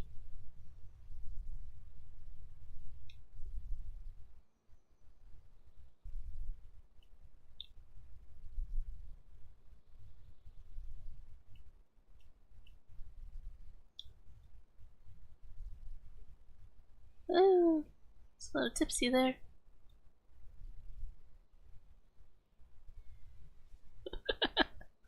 Oh boy.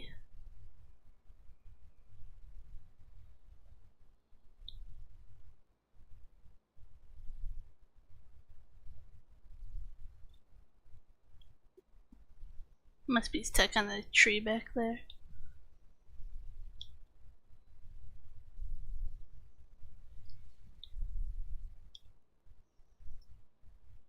So that's just Michael exaggerating again. Uh-huh.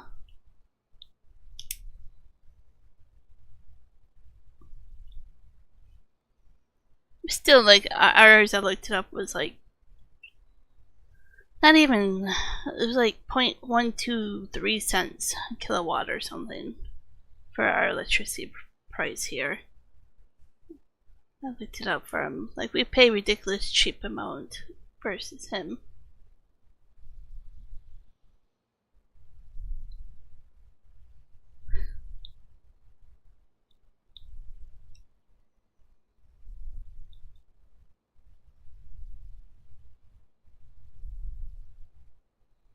I thought you said you don't ever lie, Michael.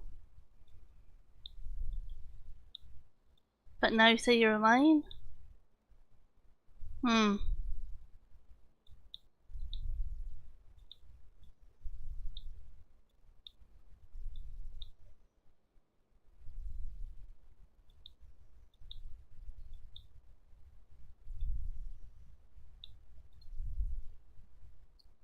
Found that sweet spot.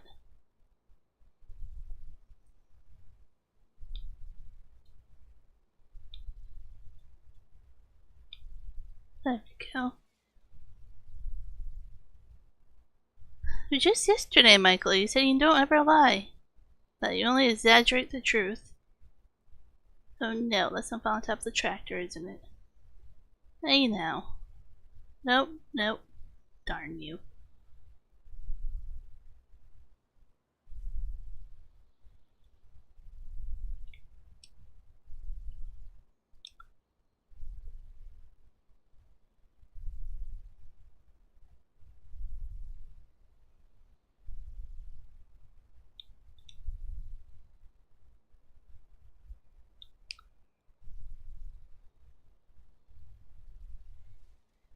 I'll clean up the trees after this. I'm pretty sure that would be a trailer's worth.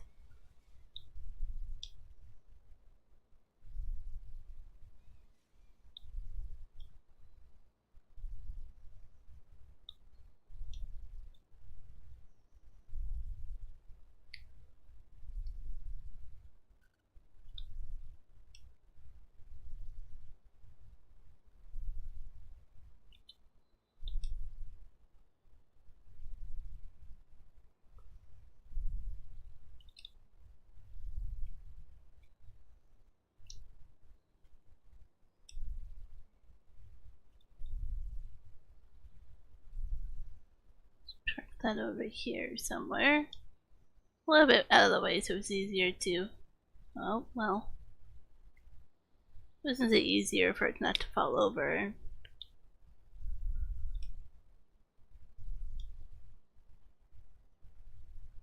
That's a little better.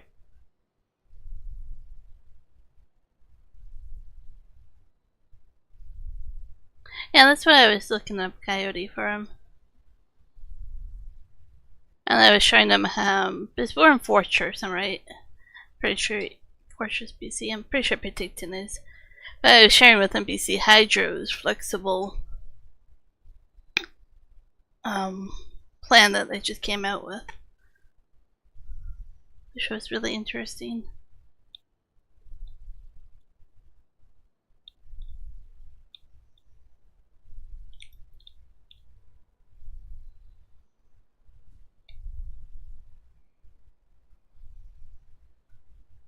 So even then, like our price for electricity is way cheaper than what Michael pays.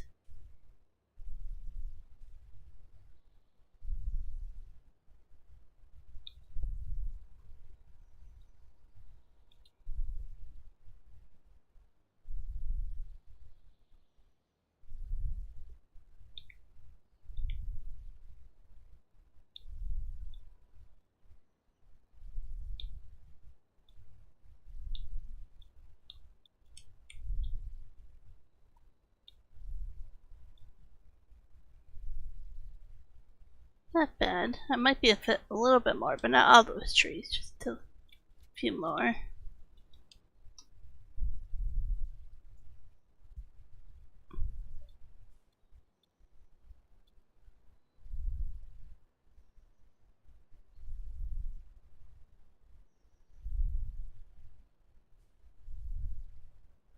This might get a little messy trying to pick up certain ones, but we'll see what I can do.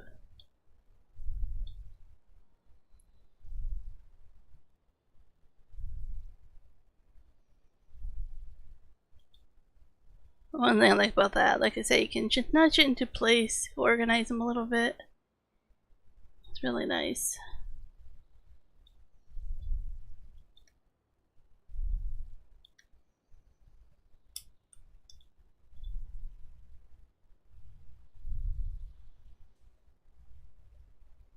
Ah, so we don't have to pay for it. Gas where we live. We don't have any.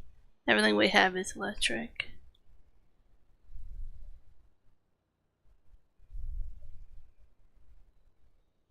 we only pay a very small average fee for water per month.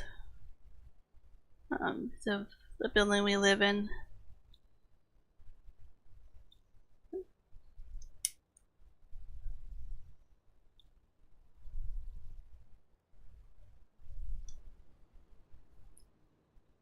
So water is basically free for us. Not free, but I know people that pay for water, and we don't really.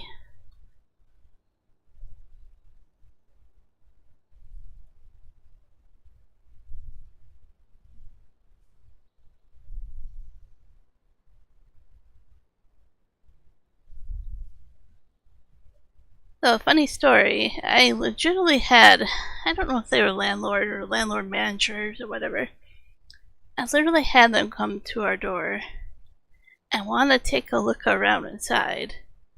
Because I noticed our electricity consumption was high. And of course they think we're growing, you know what, in an apartment. And I was pretty ticked off about it, but I was like, yeah, go ahead, I have nothing to hide, come in. They come in and they're like, oh, you have like 2 like gaming setups for computers. I'm like, yeah, that's, you know, what we do. So all you're gonna find here is 2 people who are using a lot of electricity to game.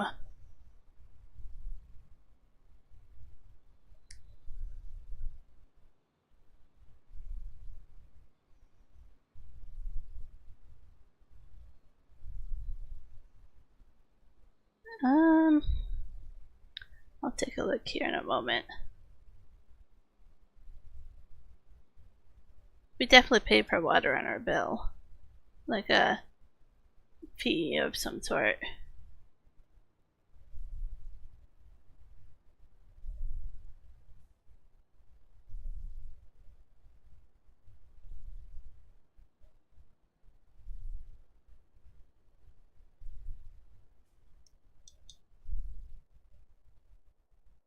Solve some wood here. Nice to pay back some loan. I'll get it all paid back. I'll have to do a little bit more, but that makes me feel happy. Let's jump over here.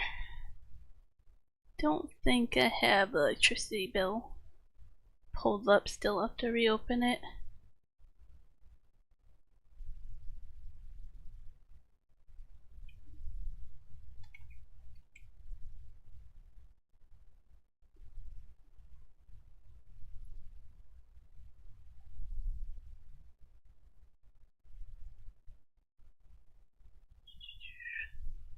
I don't see it on it anymore. Nope.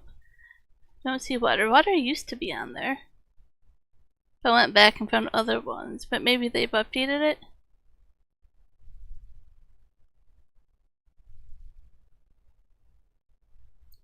And of course, we got the $100 credit, which is really nice.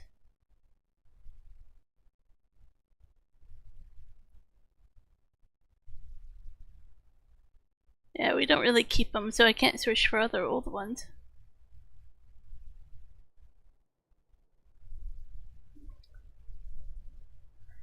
Something I don't want to really look up too much on livestream because it takes time and I have to worry about not showing personal information. Oh, see, there goes $2,000 again. You see that? I had like $2,000 and now I have $161 again. Something's taking my money.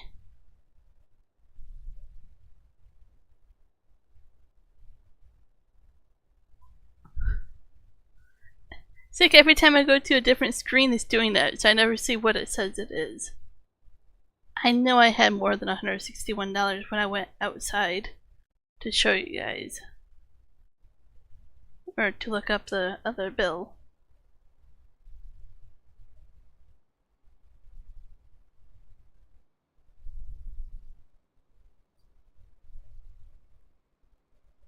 Okay. Maybe it happens in 1824, so 1924, maybe. Don't know. But something's taking my money.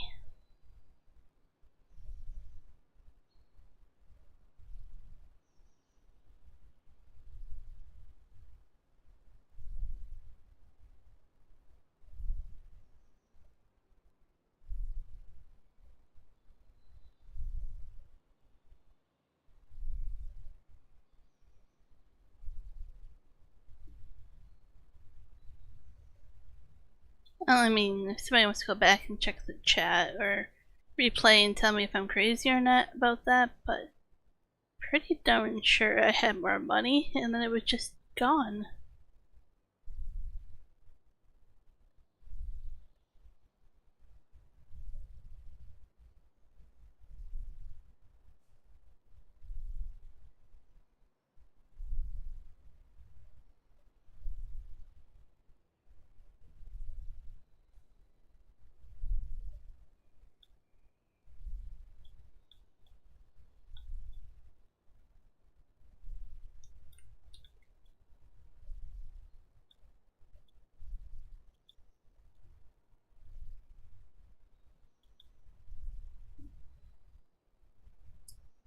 I thought loan was only calculated at the end of the day at midnight.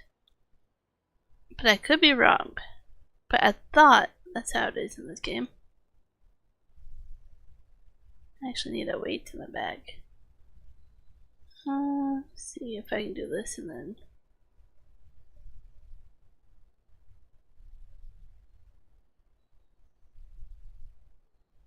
I take loans out so very little in this game that maybe they do it every hour, but I thought it was only at midnight. Woo! Okay. I'm gonna have to see if I can find a weight. Maybe that tree stump grinder is enough.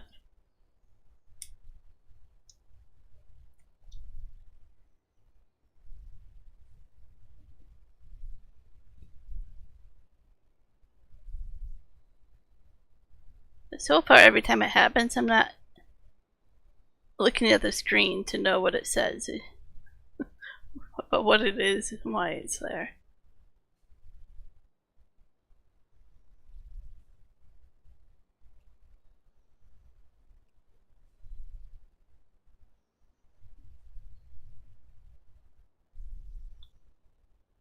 Maybe I'll just call it the chest is not paying attention fee.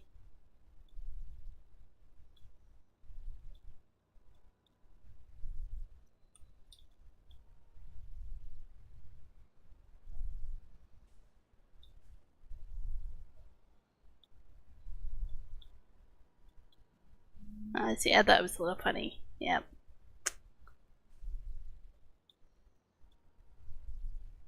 Old time has been when I looked up things about electricity for Michael too, so I don't know. You can blame it on that topic too.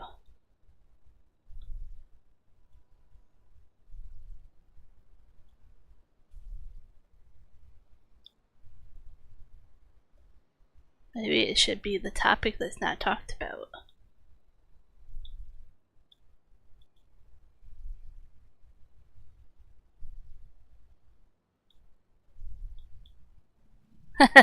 All good, Michael, all good.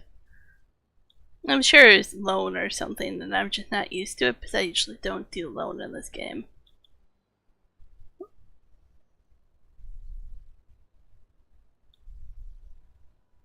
I'm usually very good about saving up for the item and then just buying it.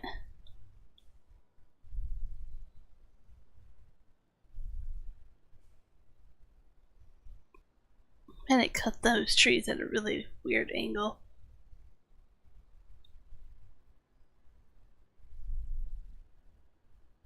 Should cut those tree stumps out. Let's do that.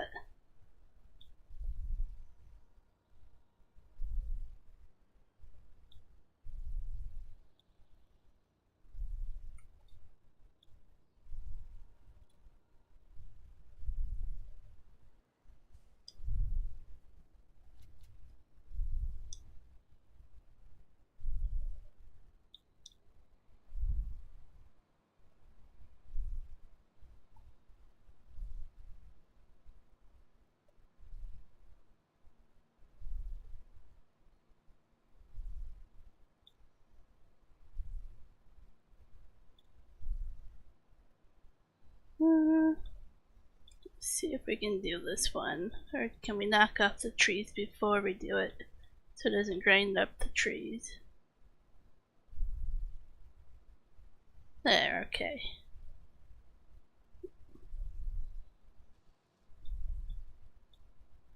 Because this would like devour the whole tree if I let it.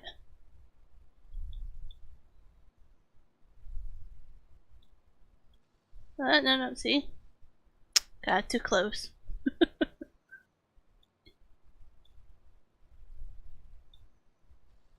I didn't even do that on purpose, it was just I'm not used to what direction to move, backwards or frontwards like this.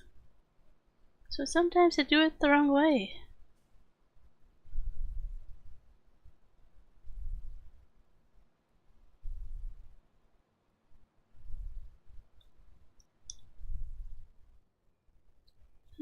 Those are the tree stumps for now? Yep, I think for now.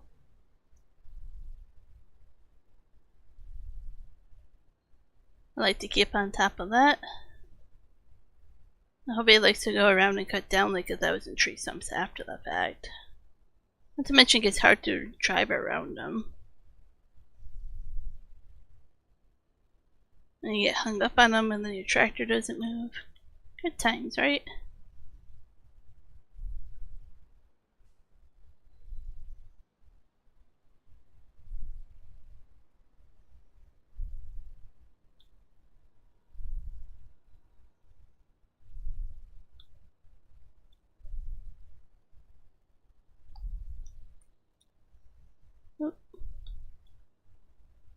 There we go. I was like, don't go over. That's another thing about this, when you put it down, those two longer support arms or whatever kind of make it so they don't fall off the other side. You can nudge them back a little bit. It's a really handy tool. That's not meant for trees, but tell ya, it's really nice. My preferred way of doing it at the moment.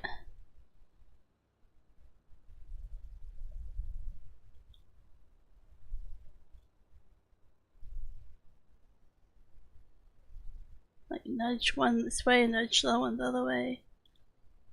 There we go. Make a nice pile.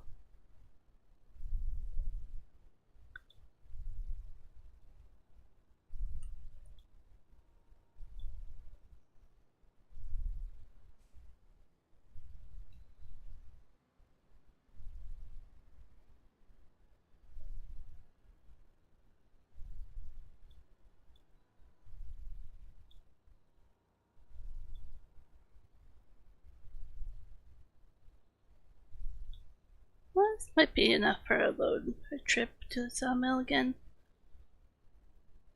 So I don't think I can get another tree on it, really. I mean, I could, but I would have to be very careful. Oop.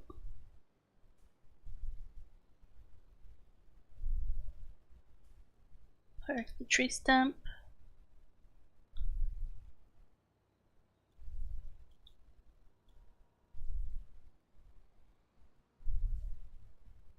Oh, I didn't throw straps on it. Let's do that. Oh, don't run into the tree.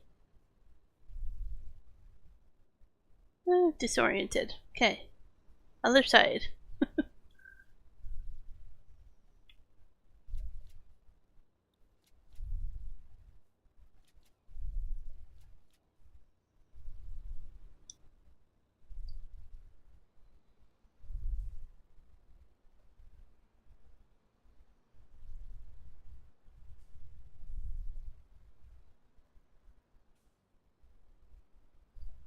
Just want to say another thank you to everybody who's watching right now, lurking. Really appreciate it. We're really working hard to get monetized right now, and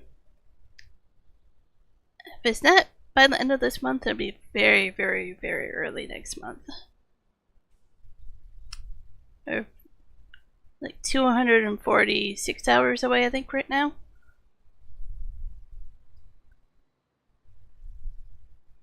Michael says no. Okay, he took the no away.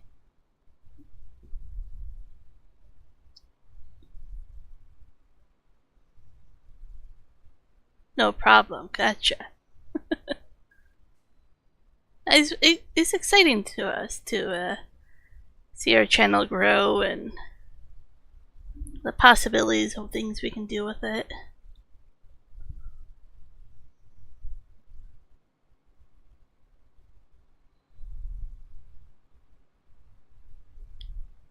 And considering how young this channel actually is when it got created, we've grown pretty quickly in that time frame.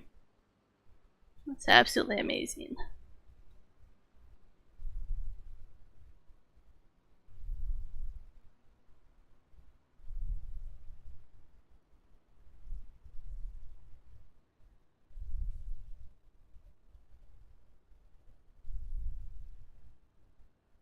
I do wish my computer could handle horizontal and vertical streams at the same time, but it barely handles a horizontal stream. So it is what it is.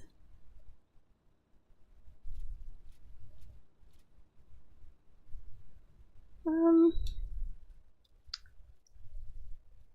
know if I can easily look that up, but let's try.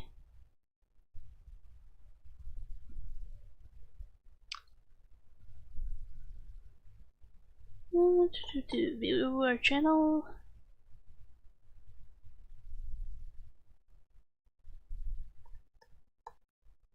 Or maybe about, so 2021.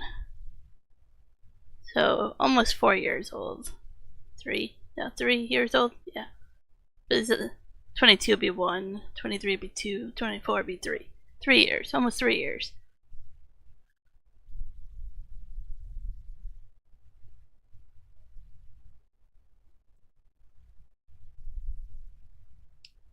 So down here, so we have 808 subscribers out of 500. And we have 2,754 watch hours out of 3,000. And then after that, we have to get 1,000 subscribers and 4,000 watch hours. So not only are we pretty close to that, we've actually made the second stage. We're going to probably get the second stage by the end of this year easily, at the rate we're going. So the first stage will let us do memberships, super thanks, and then like a shopping page. The second stage, we get page ads that we can turn on and get money from, short feed ads and stuff like that. But we're really excited about membership. Like, people can have little icons and get a couple extra perks to the channel. We can give away memberships like we do on the trucking channel.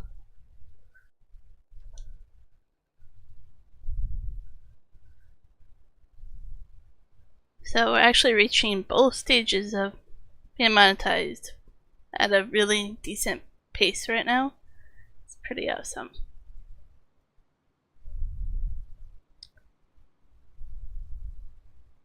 And like I say, it's a couple days old. The data that YouTube puts up is usually like 5 days behind.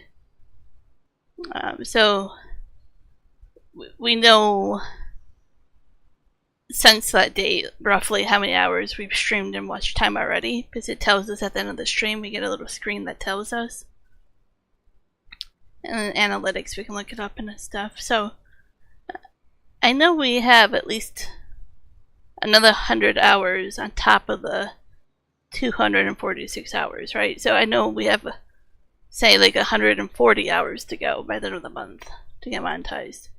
Like, we can kind of think a little bit far enough ahead to kind of know what the numbers should be, but not exact.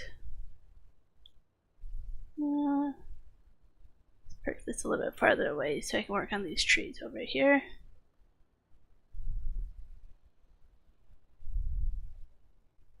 Pay back some rent. Oh, I don't have enough to pay exactly all the rent off.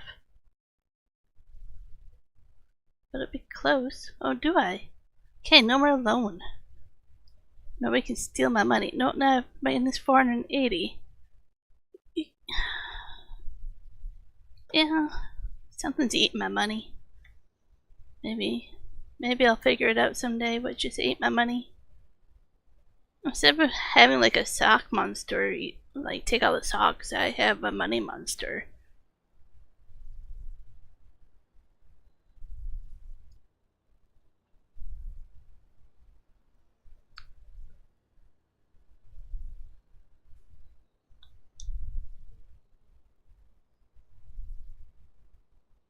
Oh, it's hot enough that you don't have. I guess that's the opposite of what I had growing up. I always had snow days because of all the cold and the snow and the ice. So it makes sense you would probably not have school because of how hot it gets. Did you have that too, Michael? Was there such a thing as heat days? No school because of heat?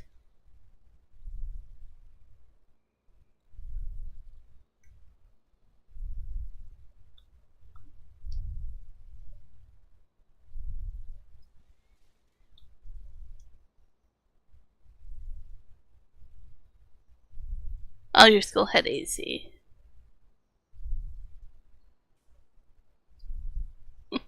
I remember, like, we had those cubicles. Like, I think a few people would know. Like, when your school gets full, they bring in those cubicle offices, but classrooms in those. Had a few classes in those. I mean, to say it really didn't have AC or heat. Not that it really worked well. Definitely remember those days. Our high school is really old, and the windows were the type that folded in and only opened like a crack, like an inch. Maybe. It was those old windows that you just never got airflow in, and we didn't have a good AC system. It was so hot. Stuffy. Remember those days.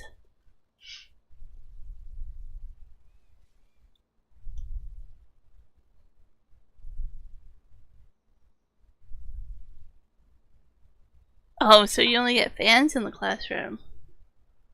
Yeah.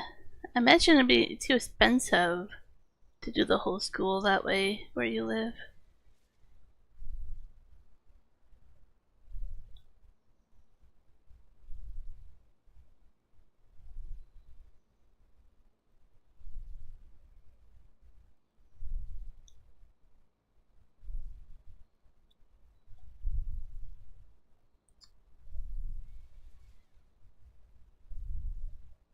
Is your school a very big school? Do you have like a lot of students in one building? So I would only imagine like all the body heat from that many people, if you had a lot of people in the school, would add up as well.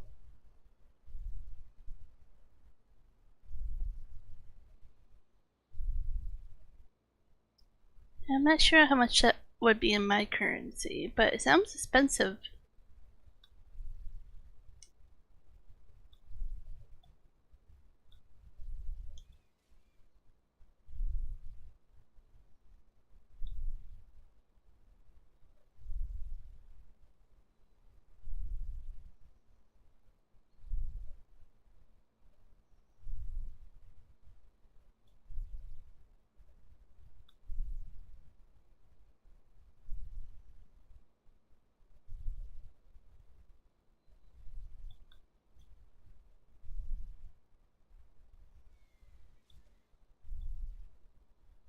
To such small trees compared to the other ones.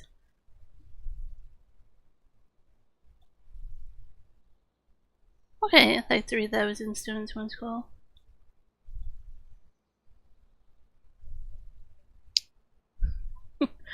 I had, oh, can't quite remember. I would have to go find a school transcript because I know it always told me like what number out of so many I was. In terms of grade. I think I had maybe 120 people in my grade, maybe. It's small school compared to what you guys are used to. But I would have to go look up. My numbers could be a little messed up, but I know it was under 200 people in my grade. I didn't have that many people in our school. Juan's working. He's a trucker. He's not home every day. He was only home yesterday because it worked out with how he had to deliver his load tomorrow. It made more sense to come home. Juan is usually not home Sunday evening through Friday morning, basically. If you see him on during the week, it usually means something went wrong with work.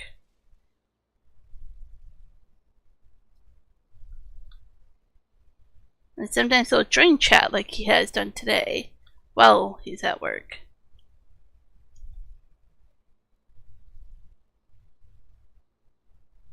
See, Michael, your school is a lot bigger.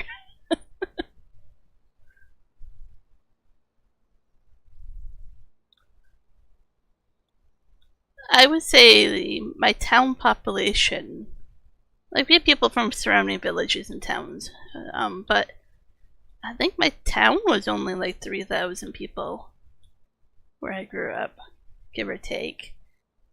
Granted, like you have villages nearby and other towns where, you know, it might seem like it was more like 5,000 people in the area, but not much.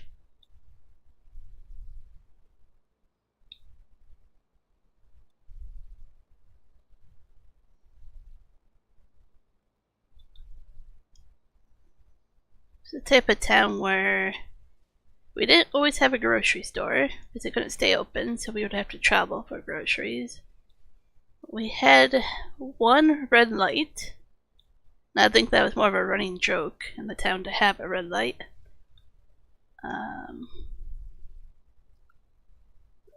We had like this old, you know, historical stone buildings downtown. It took many years to get any kind of fast food or anything. No movie theater. Like, small town.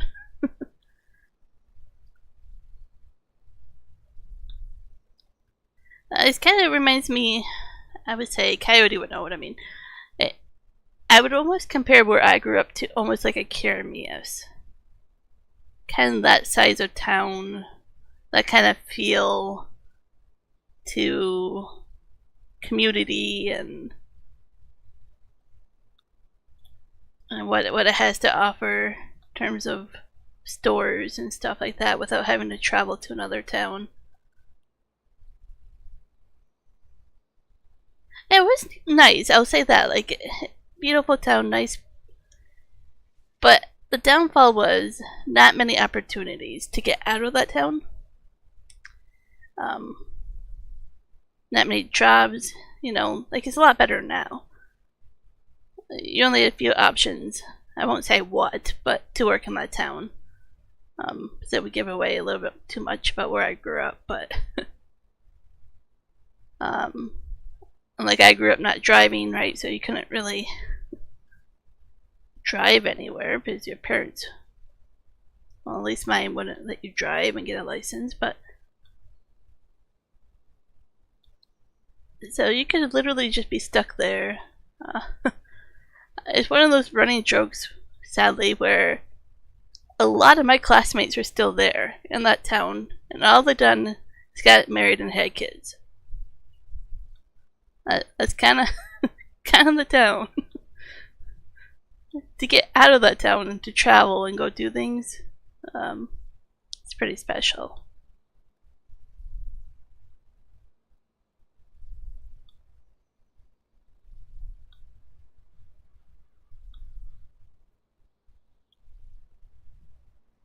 No.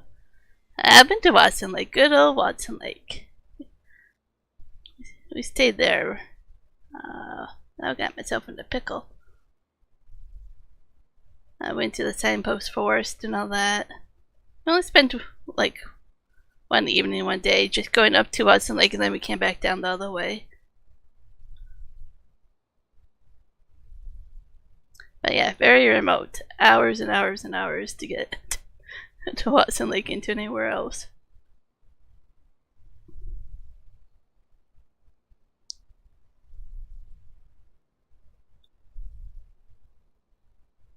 That's a true up north almost, right? Like,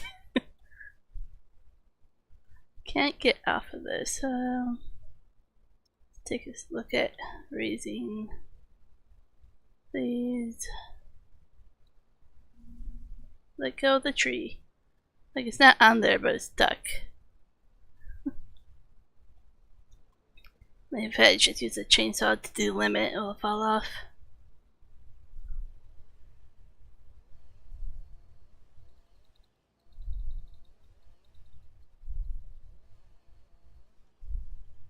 Well, maybe it is still in there. I thought it fell off of that. Okay.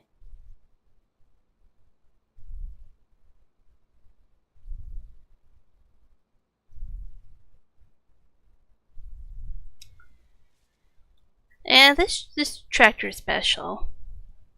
Special when I'm around.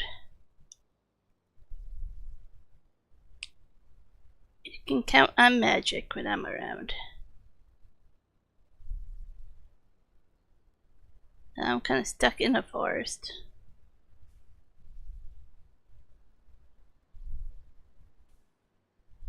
Well, let's take down this tree then.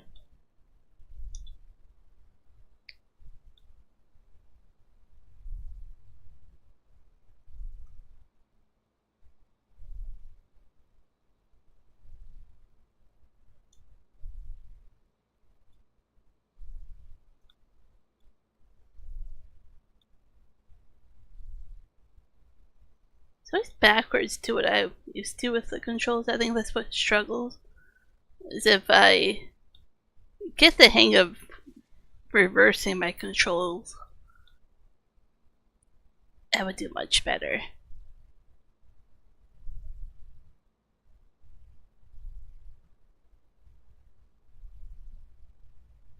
How do you know that would be the exact temperature, Michael? Like, how do you know exactly? Like, to the number.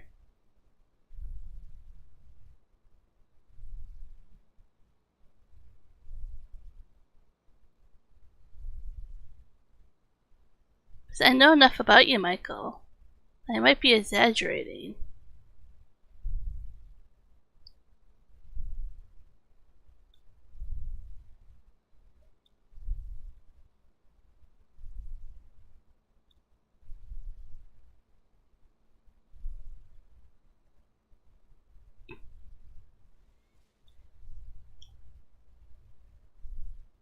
Yeah, I like our temperature right now, Coyote.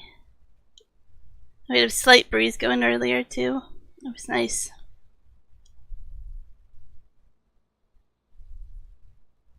It's my type of temperature. I don't like it much hotter than this. This is the type of temperature I'm like, okay, I can go out hiking, I can go out kayaking, I can go out and do things without feeling like I want to get heat stroke, right? It's not too cold, it's not too hot.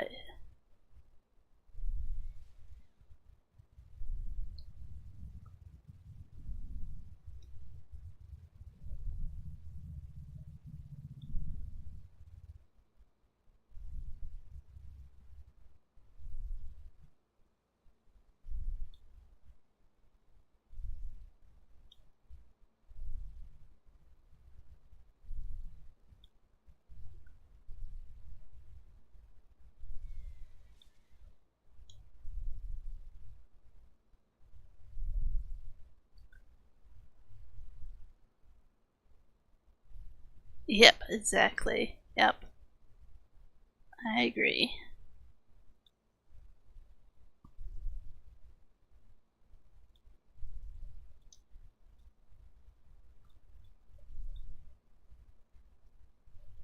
But somehow we live in a very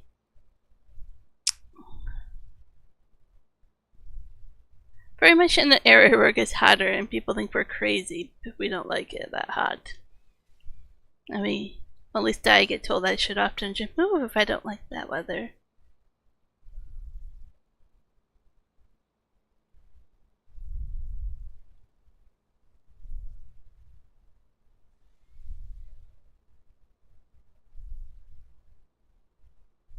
Oh no, can you imagine if Michael worked in a foundry? Can you imagine? The type of stories he would tell us. Oh, you have to wake up at 4 a.m. for school. Does it just take you that long to get to school?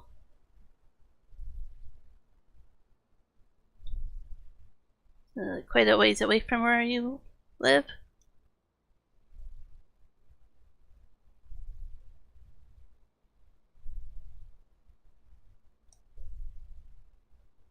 Oh, this will be too thick. A tree to cut with this.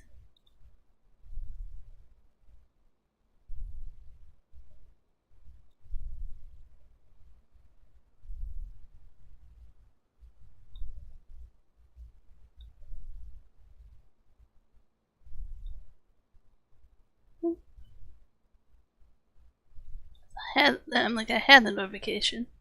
There we go.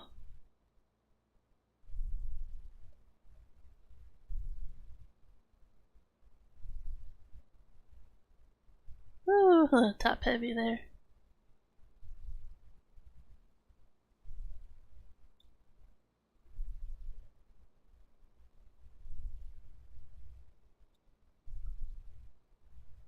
Did he work at the one in town?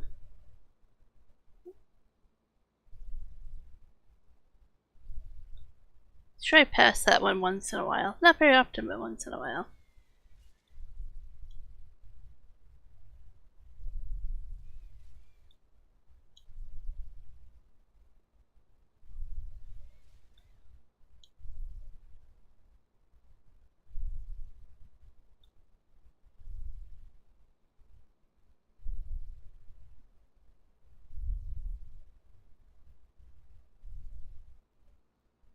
Well, let's do one more tree here. Let's see if I can pick some trees up. Load them on the trailer again.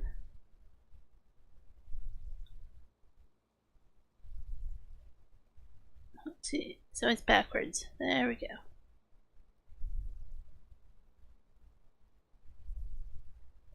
I should do little like masking tape, or not masking.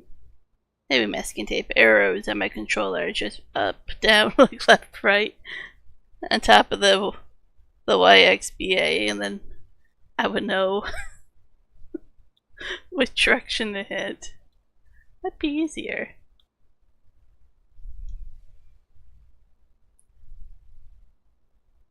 Do you not like rain?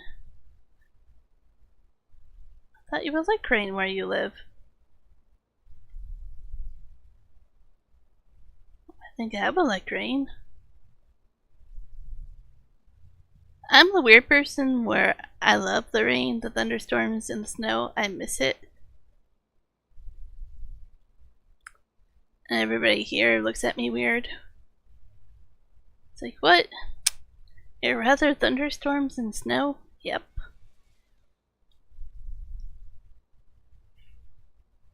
I mean, if I lived like only a few hours north of here, I would get more thunderstorms and snow.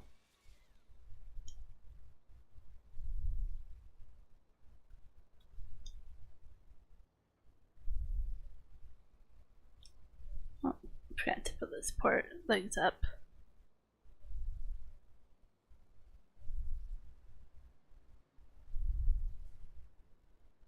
Just go over here and park this a little bit out of the way here. Oh no, don't tip over. You're impossible to pick up again if you tip over.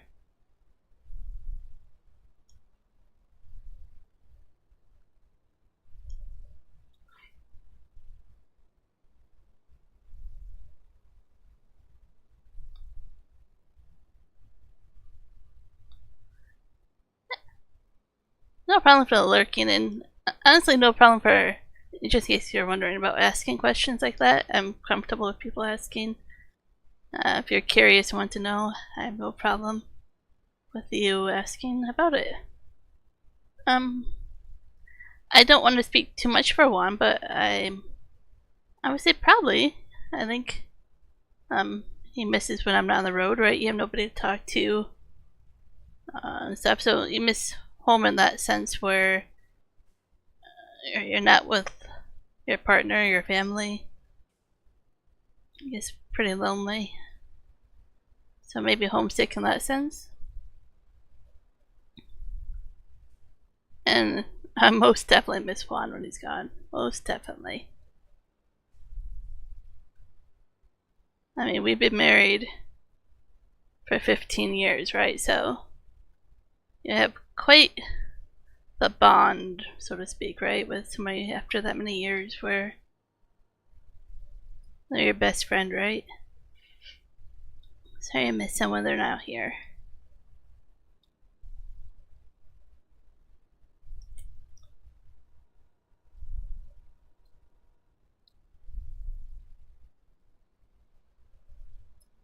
And that's why I try to go with them. I try to find a happy schedule for me to still go with them and still... Oh, didn't pick up that log.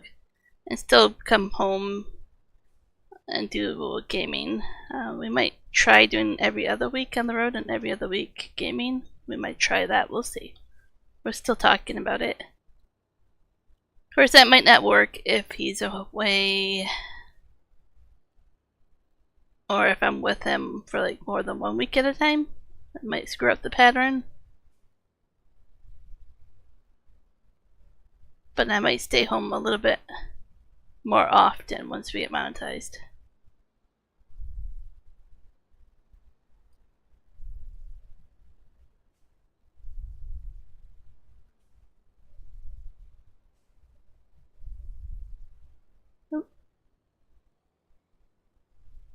Also, there's also days I should mention where Juan's busy or in no cell service and I don't get to talk to him.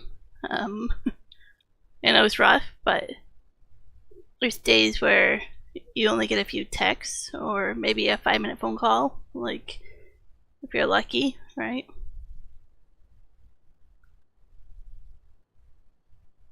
There's days or weeks have gone where 2 or 3 days in a row I don't get to talk to him. It doesn't always work out where we live in the mountains to have cell service and to keep in touch with a busy schedule.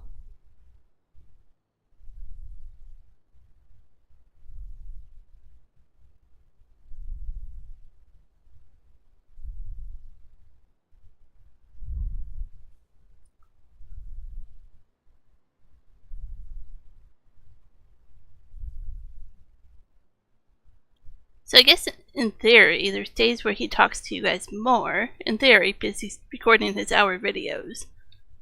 Where, in theory, you guys talk to him those days, or he talks to you guys those days more than he talks to me. Just because of cell service, right? You can't always talk on a phone, but you can record a video.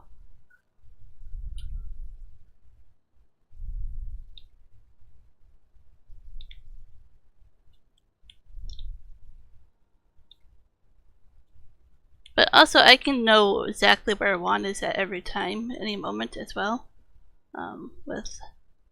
We have a device like a GPS. It's called Spot. So what it does basically is it tracks him every 5 minutes. You can call for help on it. It's meant to be for more like hiking. When you're out and about, you can send messages of I need help, this is my location, and it has like a SOS button that you push and it actually sends like actual help. Like it will bring helicopters, airmed, it will bring search and rescue, it will bring everything to your location if you push that button. So we pay a yearly thing for that, but it's really helpful in the semi where we're not in cell service often, where he can push that button if he needs help from anywhere, right? Or you can push that button and I'll get notification, hey, I need help, or I'm broken down. Like, you can kind of program what you want them to say and who you want them to send to. And then I can get him help if I'm here at home, right? Because I'm in self-service. So it's a really customized device. And it's easy to log in on my phone or computer and to see where he is. Especially when, like, it's a snowstorm, right? Or icy bad roads and stuff.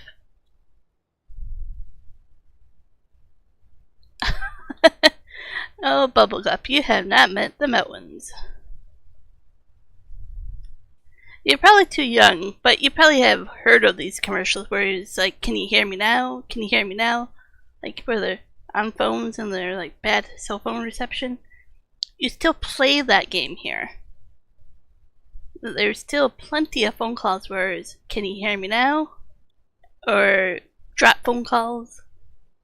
Because, you know, you go around a bend in the corner and don't have cell service anymore. So one reason why we cannot live stream easily from our truck, we do it once in a while, but we can't do it like some famous YouTubers, but we don't have cell service. There's hours and hours and hours a day where we don't have cell service.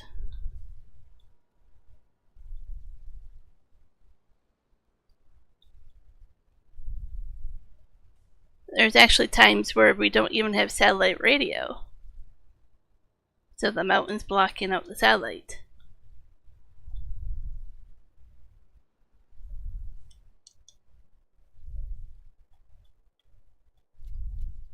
I think, let me go here.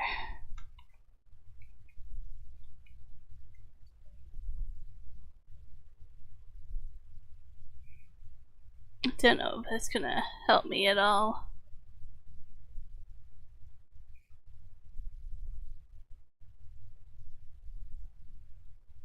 Oh, that's gonna get messy if I try to explain this.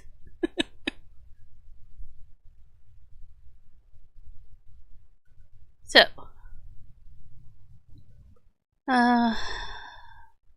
there's 5G, it's the purple, the 4G is the green, and then lower networks after that. So you can see the prairies, flat land. You have cell service everywhere. Look at Ontario, not much unless you're on the main highway. Go down to Toronto, Ottawa, Montreal, the big cities. You have cell service everywhere. Nova Scotia, you know. But if we go up here to northern Ontario, like look at your cell phone coverage here. Coyote was talking about Watson Lake earlier, where he used to live for a bit. Where's the cell phone coverage here? On Watson Lake all the way down here, there's nothing. Look at this, it's very spotty.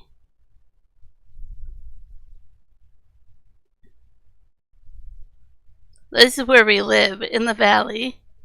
Now look, he's over here on this road, there's no cell service. All of this mountain pass. Hit and miss if you have cell service. No cell service. No cell service. And even though it says you have it, you don't always have it. Trust me at that. There's a mountain pass. He usually works over from here. So from here, it says you have coverage, but usually don't till we get down to Christina Lake. Then leaving Grand Forks, out here you don't have cell service all the way to Greenwood. You lose it here to get to Midway. Then you have cell service. Then you lose it over here to Soyuz. It's spotty over here, really, until you get to Costa and Kiramias. Then you go out of cell service. Headley, you get it for a bit. Then you drop it to get Princeton. And then it's kind of hit and miss all the way up here. Depends on where the mountain is, where the satellites are, towers. Then all the way here, no cell service. You really don't get it until you get into Hope, yeah. And then you have cell service again as you get into Vancouver.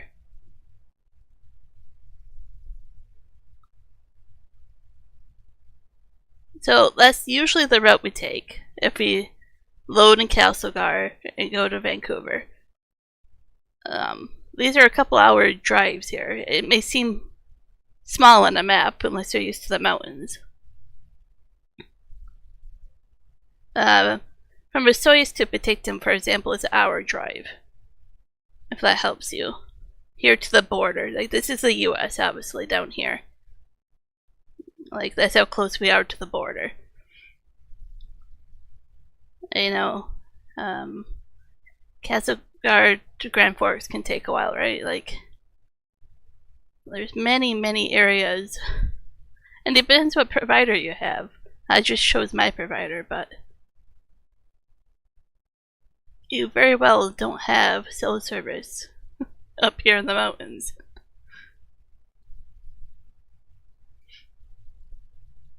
In Ontario, this part where you literally have to be on the main highways to have cell service. If you live in any of the small villages and towns off of the main highway, you don't really have it. That's where I grew up. Good old Michigan.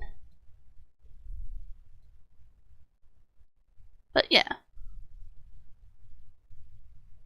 You really don't have cell service all that much over here. As much as you think. Let's see here. Well, it doesn't really help you that much. If you remember what I was talking about in Manning Park, you have no cell service. Remember I said Headley, Princeton, and then from Princeton to Hope you really don't have cell service after this. That's where Juan is right now. So, Juan's in no cell service right now.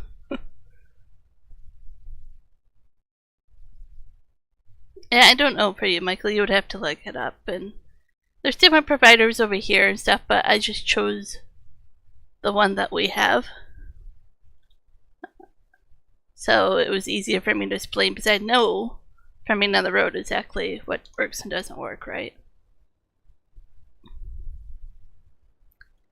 Also, fun fact, our phones over here, they really like it if you have it set up incorrectly to jump to a US network and charge you like $15 a day for roaming. And it happens so quickly, like you literally can see the US many times around the corner of that road. And if you connect to that tower and you have an incoming text message or whatever, you'll get charged that money. And then you have to fight it, get it dropped, and be like, no, I'm still in Canada. But for them, you're like, oh, you connected to a US tower. And you're like, no, I didn't. I wasn't in the US. I'm not going to pay your $15, $20. Yeah, we've had that too, where you're just that far away, so close, but no cell service.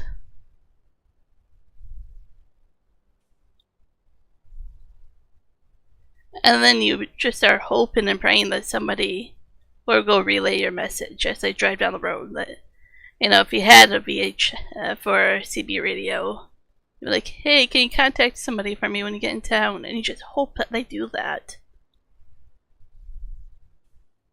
There's actually been a few times that we had other people come up to us and be like, hey, you're a truck driver, do you have a way with your radios to get us help? You know, we witnessed a crash, somebody needs help. We need services up here in the middle of, once it was on top of Paulson, right? So there's actually times where people realize that truck drivers usually can radio, or like we had e-log so we could send a message saying, hey, we need help, right? Or we don't need help, but somebody up here needs ambulance, right? That's another thing I don't think many people realize is with our towns that far away in the mountain, it takes a long time to get services. If you need an ambulance or fire truck, you can be in for a doozy to get some help.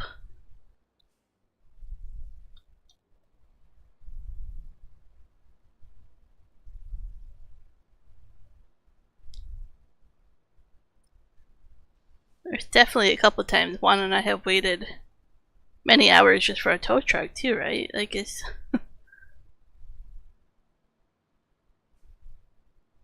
okay, yep, so you're at the rest area of Hope Slide. Yeah, you have to wait for somebody like that. Did you not have any radios in your truck?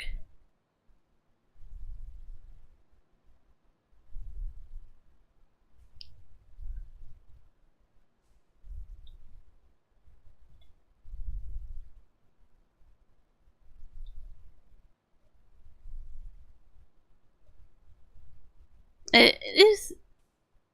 Like, if you look at overall, it looks kind of pricey for the GPS we pay for, in case we need help. But when you break it down, it's only like $1 something a day or whatever. And you think, okay, that dollar whatever a day can save a life. If not mine, somebody else's, right?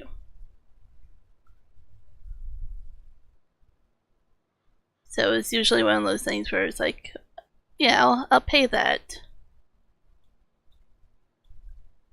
Especially since the company that one worked for had lost their driver in Median Park, right? And he was alive for quite a while before they found him. Like, he was still alive when they found him, but he passed away because he was upside down for too long, right? So the blood rushing to your brain, he passed away from it. And it was winter and cold, so hypothermia. So it's really sad, right? To have that, where you know you have no way to call for help, radio for help.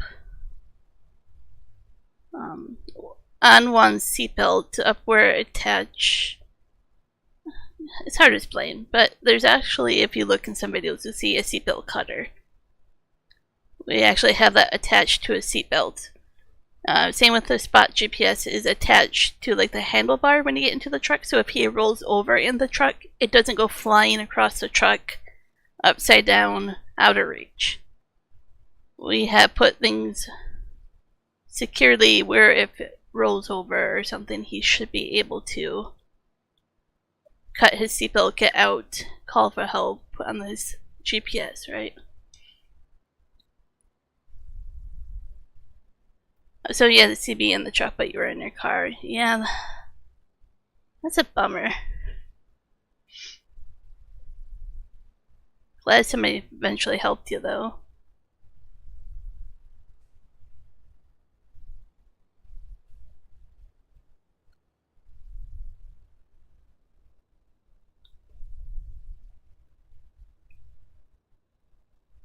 Welcome back, Crackhead.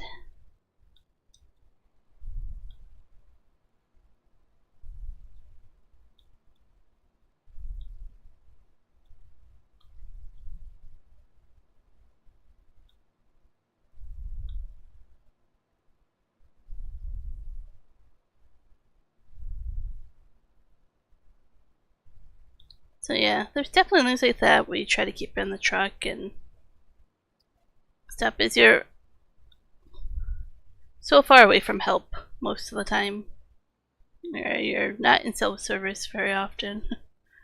When you need it, it's hard to know, right?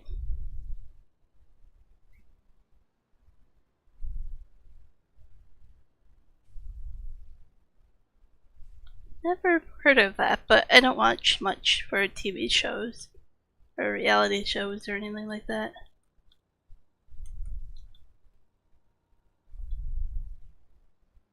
They used to be interesting to watch. Like, if we got a hotel room or went somewhere that had cable, we'd be like, oh, cool, some shows. And then I remember how much I hate cable. And that was like the end of it. Like, even now when we watch certain things, it'll be commercial, commercial, commercial, and I'm like, well, I'm just done with that.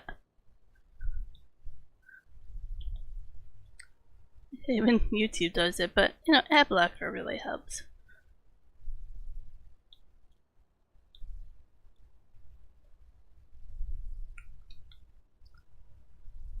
Oh, I picked up quite a bit of logs here.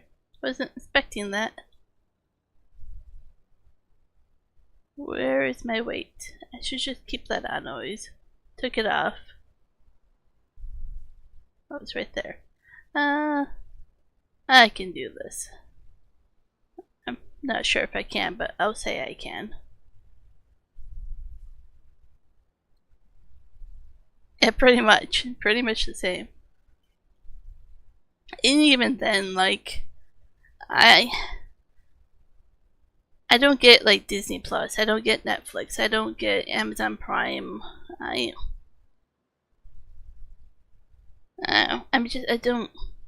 don't do that stuff. Like, I'll find other ways if I want to watch it.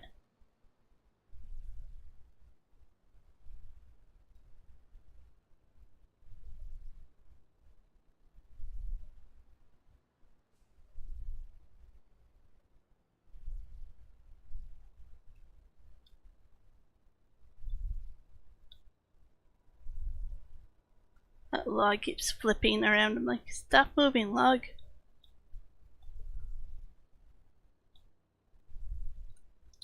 It's funny when I was talking to my dad.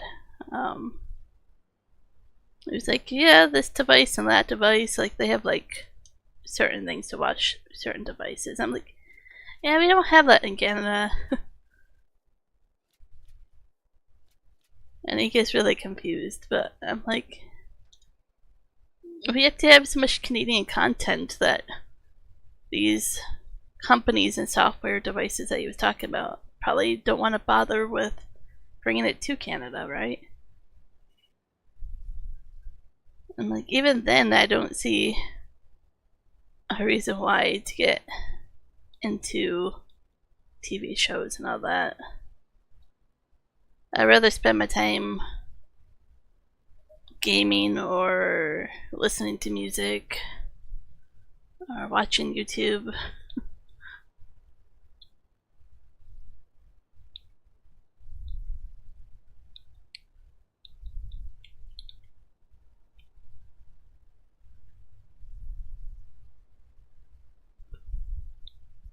Do you pay for YouTube Premium then, Coyote?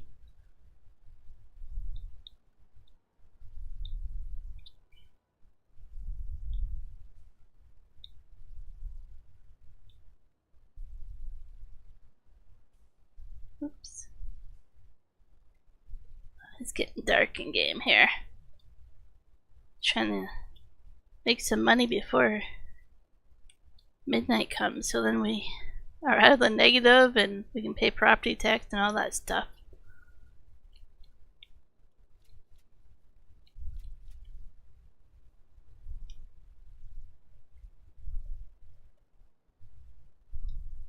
Okay, yeah. I was tempted a few times to do it, but we never did, and now they keep raising the price and all that, where I'm just like, eh. Once in a while I'll get Amazon Prime free trial, just when I want free shipping. But I don't get it for anything else, and I cancel it right away. Or after the month. Can't turn because of the logs. They're too far forward. Whew.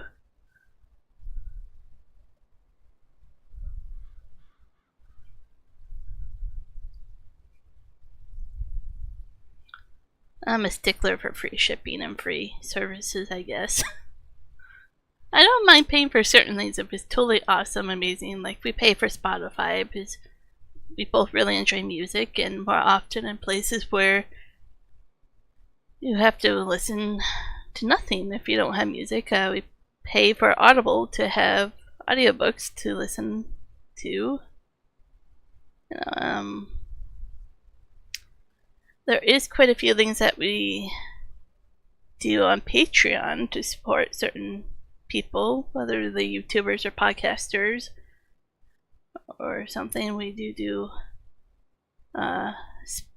sponsor people like that. So it's not like we're against paying for things, but it has to be something we use often. I just don't watch Prime, Netflix, or whatever often enough for it to be worth it.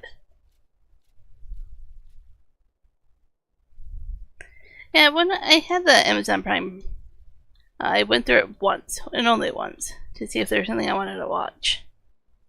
I was like, nope, nope, nope, nope. But like, I couldn't find anything. I'm like, I've already watched that, or I'm not interested in that. Like where I kind of knew that Prime wasn't for me, for in terms of watching things, right?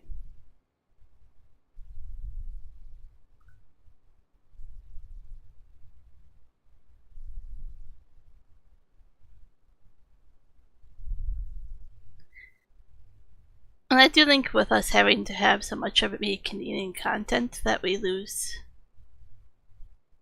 some really good content.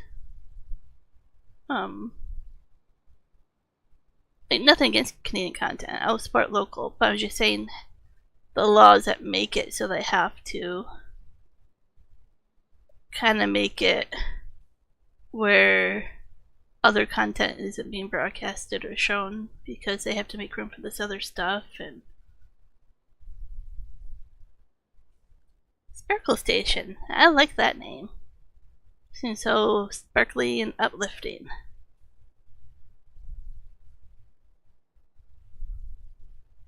Welcome to the stream. I'll probably only stream about 20 minutes more, a little bit longer than normal. But I lunch a little bit later, so not as hungry, but I'm getting there.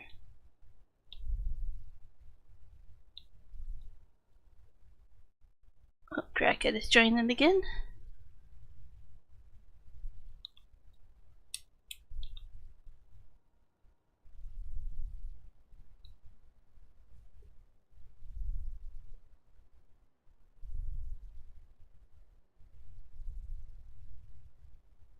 So how about I call you Sparkle, just to shorten it.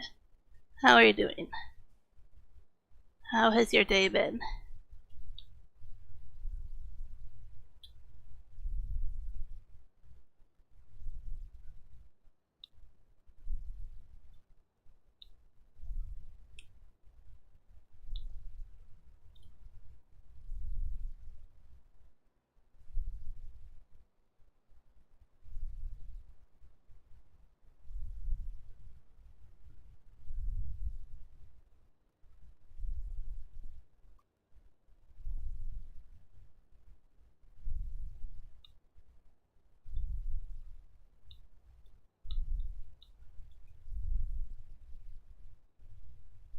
I'm pretty good, thank you.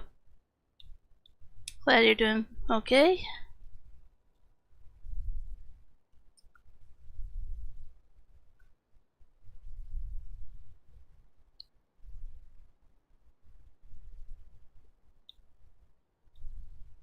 Do you play Farming Sim or game at all, or just happen to find me by luck?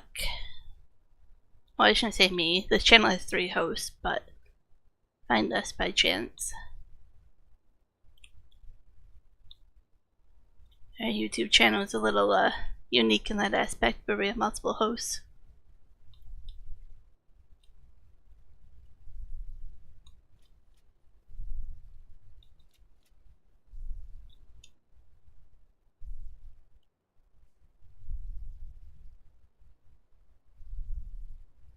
Alright, try to pick that up. Okay.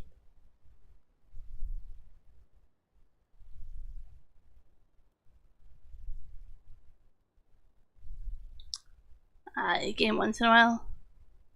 That's cool. What do you like to game or play, or if you don't want to discuss that, that's fine too. I like to ask questions.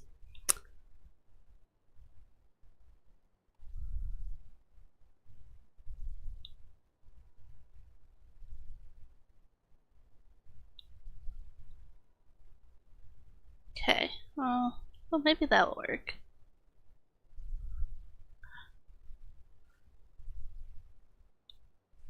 Try to plop these 3 together, pick them up all at once.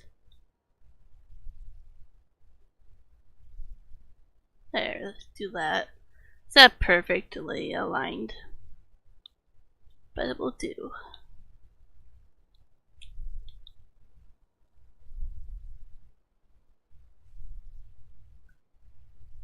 What is Crackhead up to?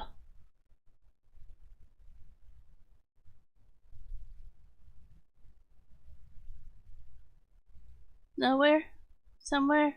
Thought you were on the server, or did you leave already? Can't tell. Ah, gotcha. Yep, same here. Multiplayer. This is multiplayer. I enjoy both solo and multiplayer type of games. Usually like a crafting, survival, simulator type of game. Oh boy. Look at that tree dance. I don't know what's going on here, but drop the trees. Whew. Some magic going on there.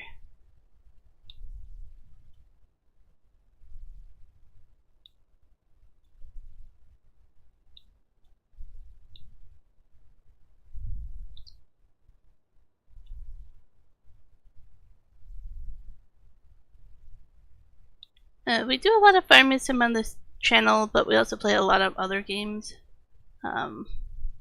Sometimes we'll play like one game through all the way and then switch to a different game. Or sometimes we get distracted and don't ever finish a game and then come back to it.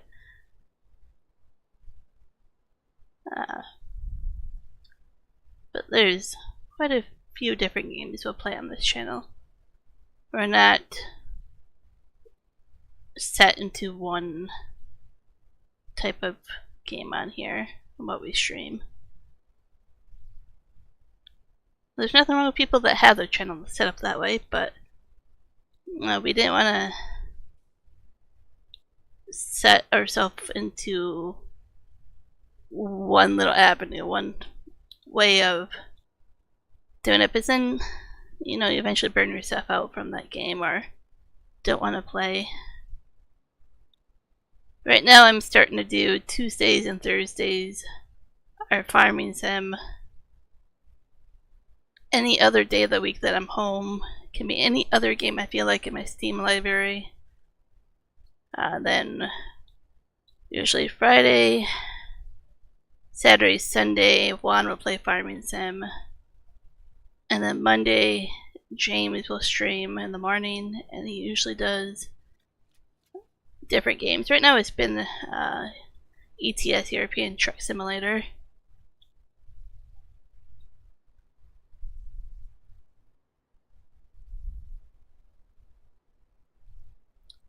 Usually we're busy in the summer, but we try to get together to all three of us once in a while to play one game, multiplayer. We also found a way to stream all at once. So have multiple streams going. Not just horizontal and vertical. We found out how to do that. The same game, two different streams at once. But we also found out how to change our Steam keys. So I can be streaming the game, Juan can stream a game, and James can stream the game all at the same time on this one channel.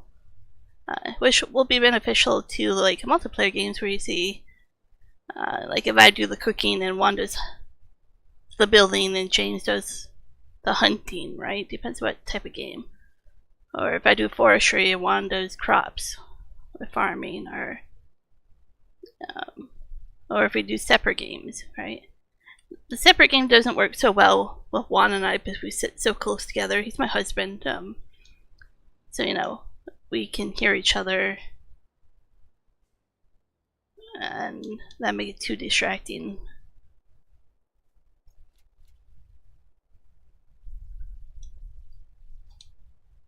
But there's really potential to stream whenever we want, to have different streams going, different games going.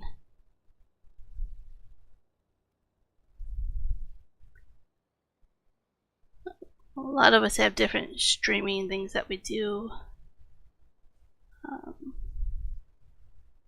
My computer's kind of maxed out with CPU. It's old. so I can't do as much as the other ones do, but yeah, we kind of each do our own thing, home style. We're pretty unique.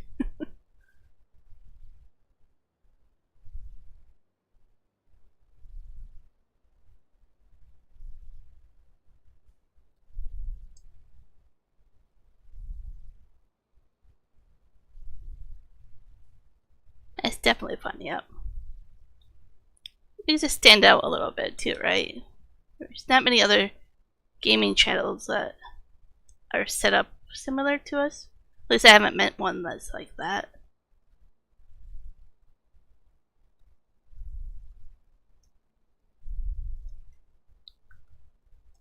Find that magic way to cut down this tree again.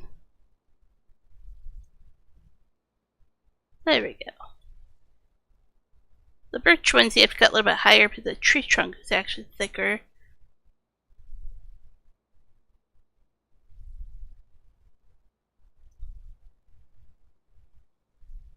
Oh, that fell in the wrong spot where I'm not going to be able to easily move this tree, but let's just cut it here.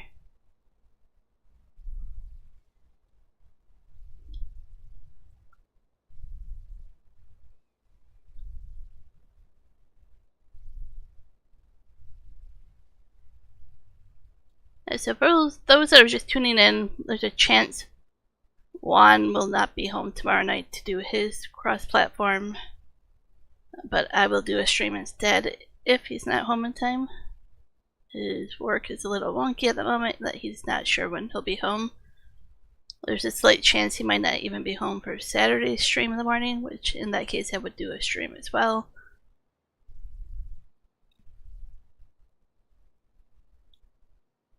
And then I'm still home next week. I want a little bit more time to recover from my wisdom teeth being taken out, so I'm not going to be back on the road yet.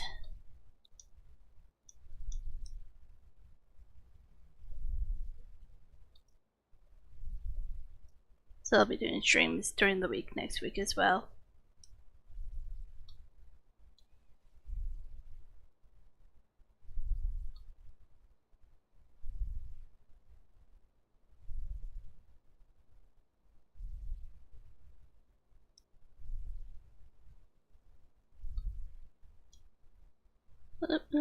Come on, don't drag me everywhere. Just cut the tree.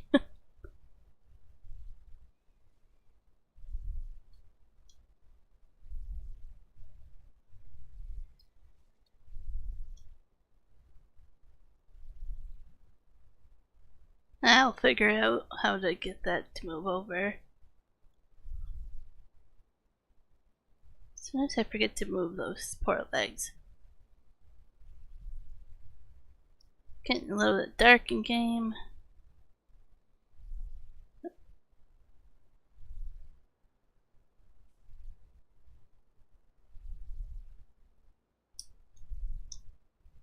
There's some light.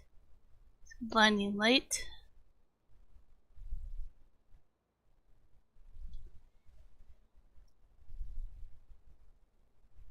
No, don't fall on me. See if I can fix this.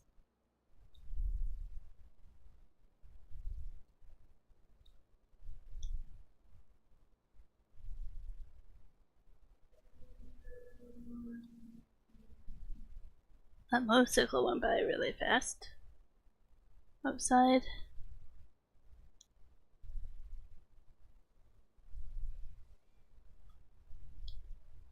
Welcome back, Michael. I'm almost done. About 5 minutes more, give or take. Then I'm gonna go get some dinner. Oh, were you looking up what that was?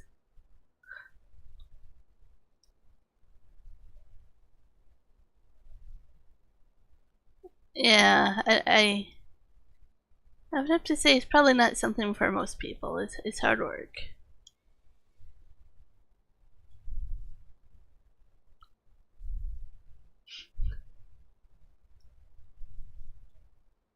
probably what Michael was doing, Coyote. Looking that up.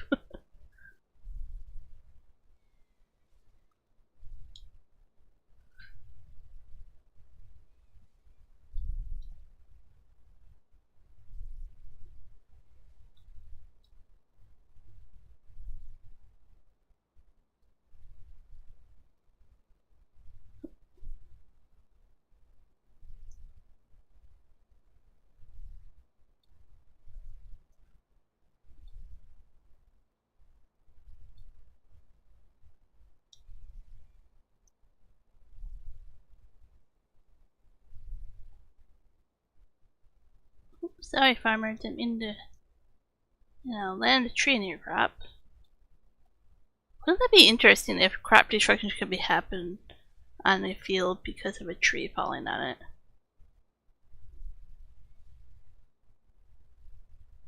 Ooh, yeah, that does sound like fun.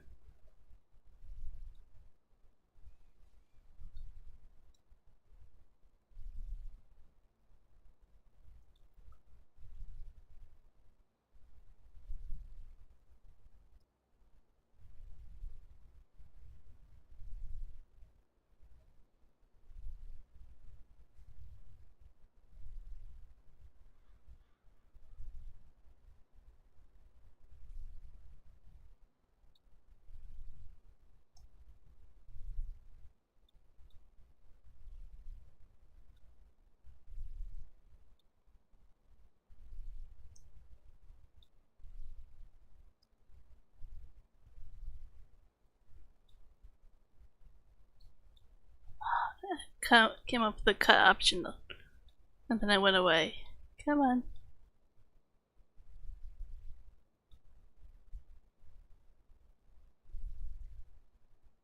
There we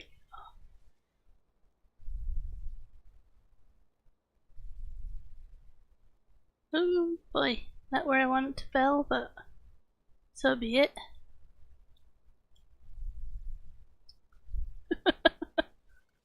Oh dear.